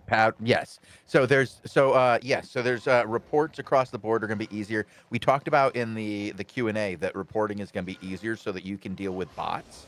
And I think that's one of the things that is hugely important, is making it easy for people to report bots. And we mentioned that the arena is one of the things that's also benefiting from it, because it's going to get its own category for reports. Yeah. And we That made would jokes definitely about the kind of reports that you're going to get for arena, and that was funny. Bogle, we had to do the armor up here. Well, he was trying to run through the wall, but the sword got through the wall. Okay, we It killed was one not now. Bogel's fault. My fault. I mean, real talk shows. I'm focusing the fire. I would like to see more I'm report, focusing like the broadcaster. in the future. I You go would down. hope to see more reports on arena players than bots. Yes, because I'd like to see less bots Yes. True. and more arena players. But I like the idea of end of arena. Thumbs up, thumbs down. That seems pretty intuitive. Unfortunately, I don't know how that would treat like gameplay. my problem with that is He purged me. you died too fast, sir. He purged me. I didn't expect to. He purged me. Credit to him. Well played. If I get purged and murdered by a sword, I think he did a great job. I got owned. I'm dead. Where can I join the PvP showcase? You can be on the PvP showcase anytime you want by simply PvPing and getting selected as one of our teammates or enemies by the random selector of Albion Online.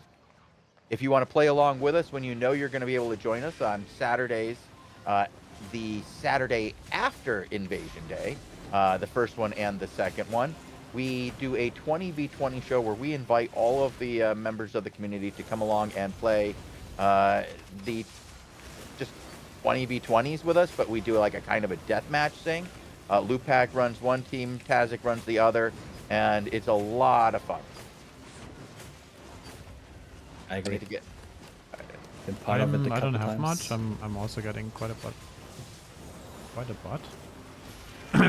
well, we bit took of down a pressure. lot of the pressure. Ah, shit. That was my fault. Sorry. You did Yeah, I fine. was getting broadcast. Oh, I didn't I have thought my I cleric died. anymore. I didn't do fine.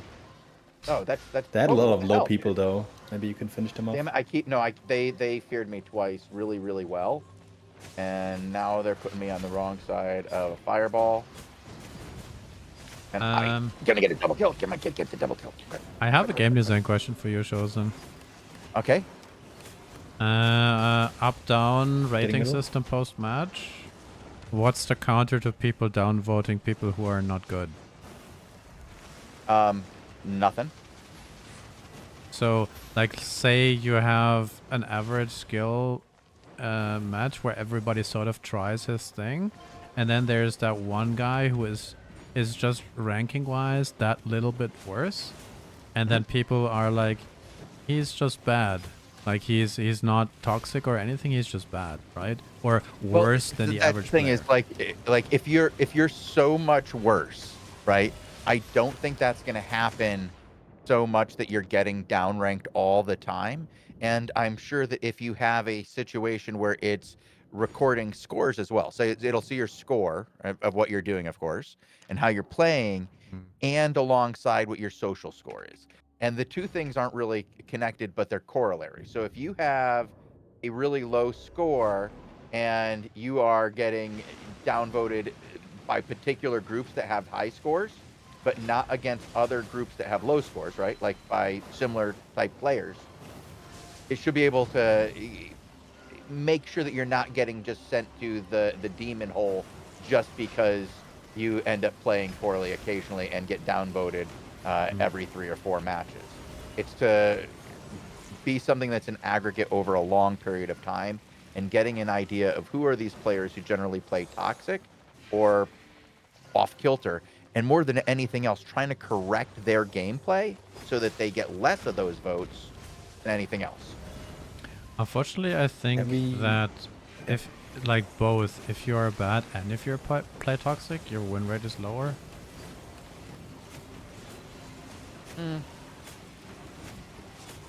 But I don't care. Play with other people who are win rate is lower. Yeah, but I'm basically worried about essentially grouping toxic and bad players together, which forces forces. We need to get caps.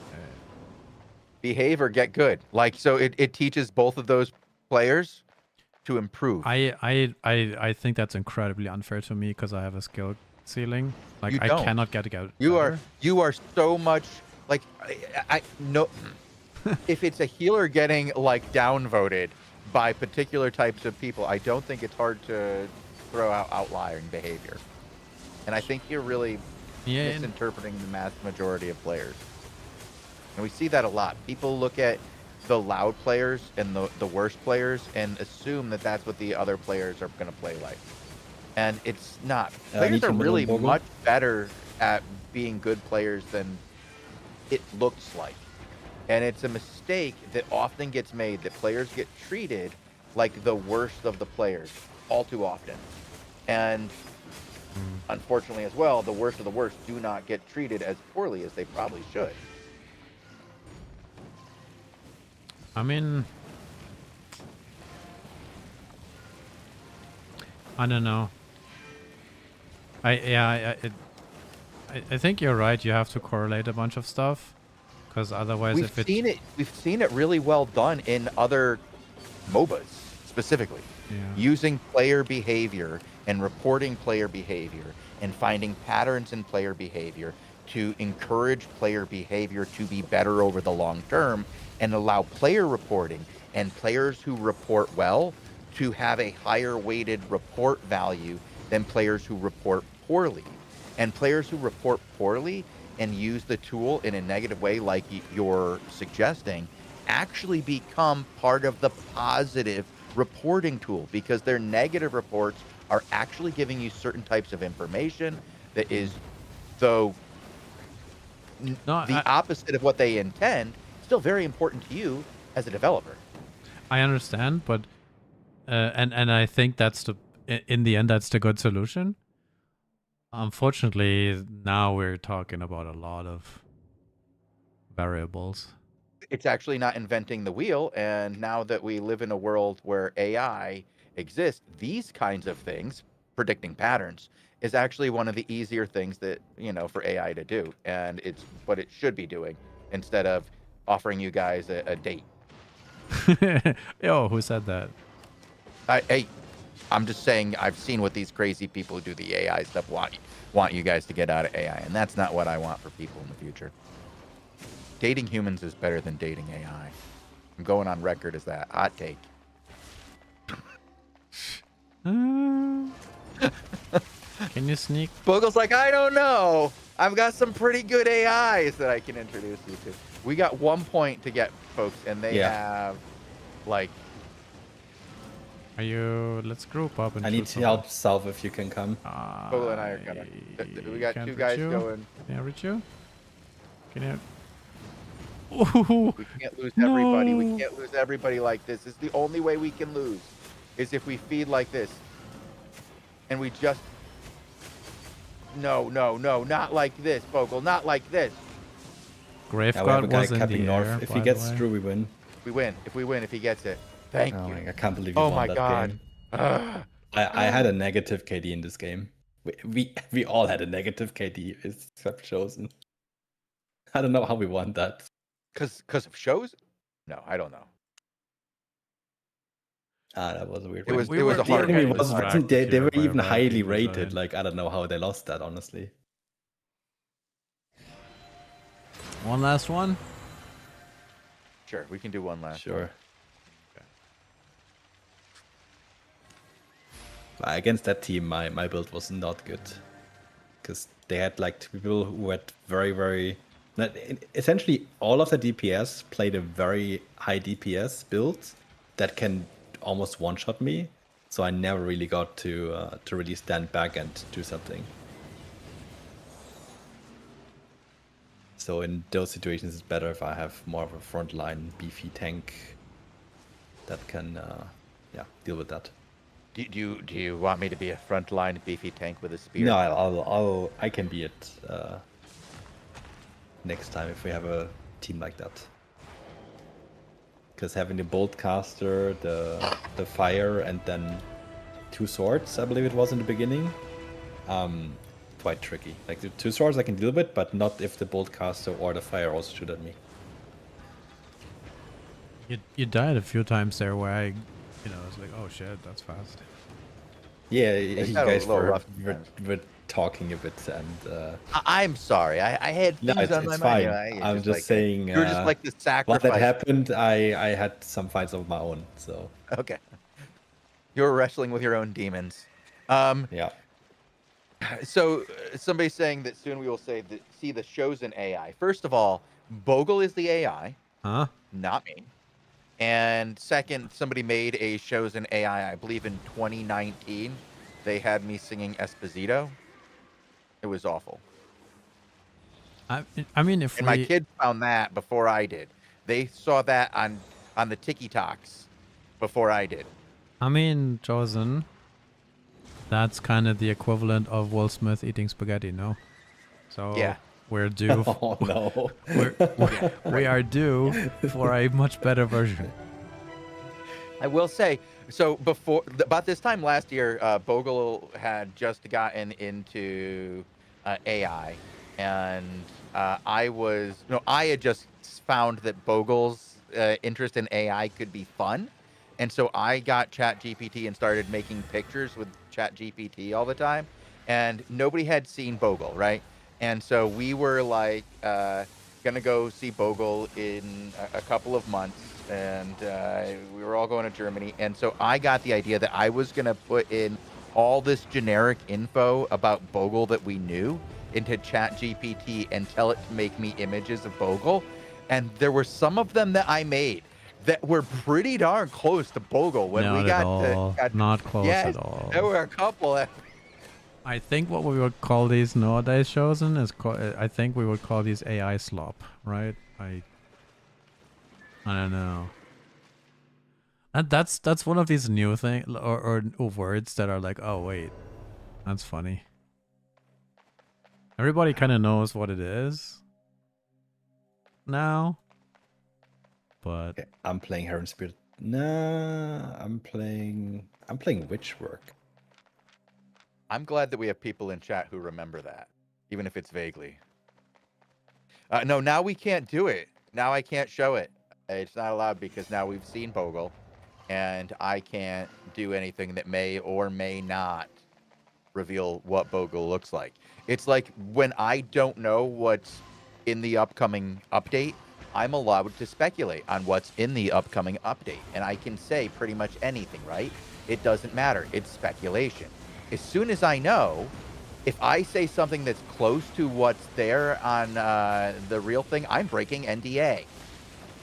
And that's what it's like if I dox Bogle and what he looks like after the fact. You'll get punched in the nose. Yeah, no. Oh my, I hope not. Buddy Bogle here. I mean, come on,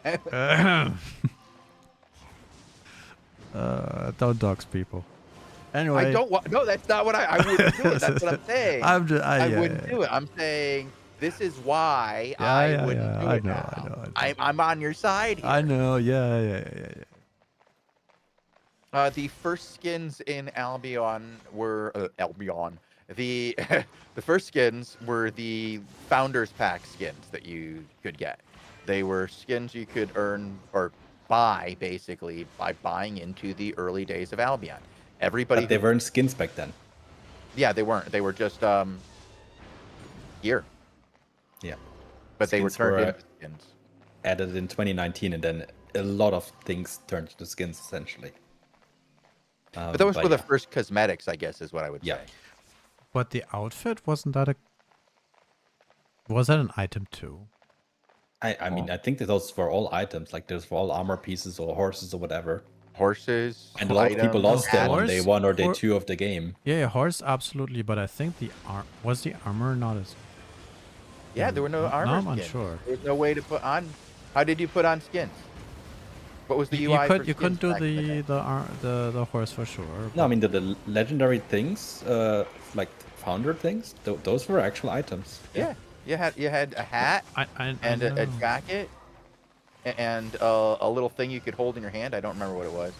Oh, it's a scroll. I think you're right. Yeah, and you had the thing you could put on your wall. Like a lot of that gear was trashed probably in the first couple days of the game because no so one much right. of It was I think Roselia probably owns 20% of all the founders mounts in the game. Wait, who? Roselia? The guy who has a diary? If you have a TA offhand book, anybody have one of those? So there's this guy, Roselia, who has a diary, but he also had a habit of murdering people who were on their founder's mount because he knew that they were a limited time item and that they were going to go away, and that people in the first days were going to use that for the first 3 days before there were any mounts in the game. And he killed everybody. And I know he did because I helped him. In the first week of the game, I was number 8 in PvP. So you must be rich now, Chosen, right? No, he was a much faster looter than me, and him and oh god, Kazja? What? Kazja, yeah, Kazja. Were just way better at looting than me, and Tazik was the first person who introduced me to games that people played outside of the game that helped them get better at looting. Yeah. Unfortunately, this game is very quick. We're just completely running them over. There's a couple of times where I got a couple people in my Witchburg and we had a Baden and we just us two killed them. So unfortunate. That game was way too quick. And also back then when you said about having to be quick to loot, it was very difficult to make loot splits because there was no estimate market value. So yes. There was 2 ways. There was either you try to split it by what it's worth, or you had one person selling everything and then they would just trade the silver to everyone. Or but that way a lot of stuff got sold. It didn't just stay within those hands of the people ganking. Yeah, most of it did. In most of the groups that I was in, ganking groups early on, it was a pick it up and you earn it. And there was not a lot of splits, especially in the first week, 2 weeks of the game. It was people building wealth that lasted we would call generational video game wealth, really.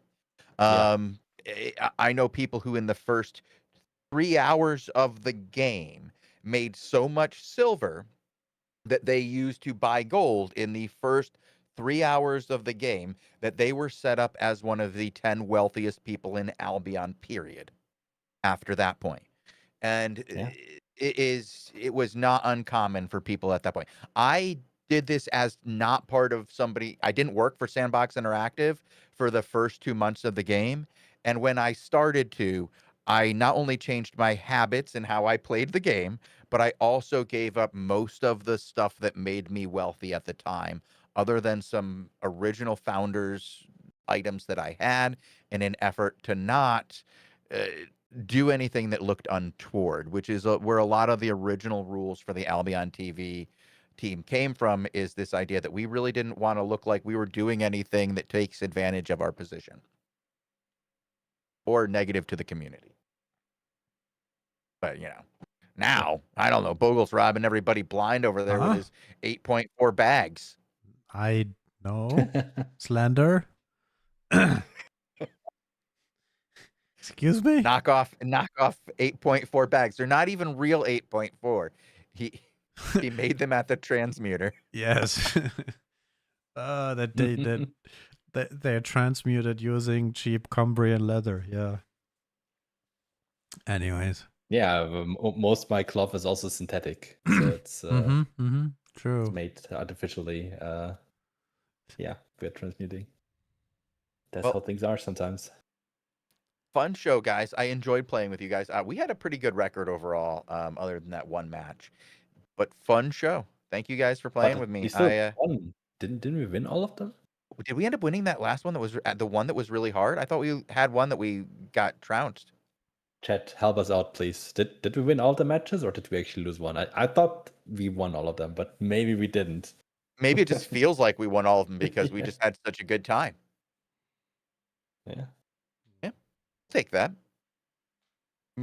Nobody has said anything else. Nobody has said you didn't win them all. Oh my God. Yeah, you won all. Oh gosh. Okay. Yeah. Yeah, comeback of the year right there. Yeah, we did have that one where we came back pretty hard. It was like we had 15 points at the end. That was some good. No, the one where we were talking mostly, and then we just had to get 1 point at the end, and we had a teammate who was capping and saved us. That was great. Yeah, that was good. That was good. But again, thank you guys for a good time. I will see you guys next week. L4 will be here a few times over the next few days covering for me. Lupac will be covering for me as well. Thank you. Mel will be here as well for some of it. I got to hurry up and get to the writing the schedule so they can all find out when they have to come to work. But it's been a great, fun show playing with all of you guys. I look forward to being back here next week and hearing about how everything went with tomorrow's playtest. So thank you guys for watching, and thank you guys for playing. See you again real soon. Bye. See ya.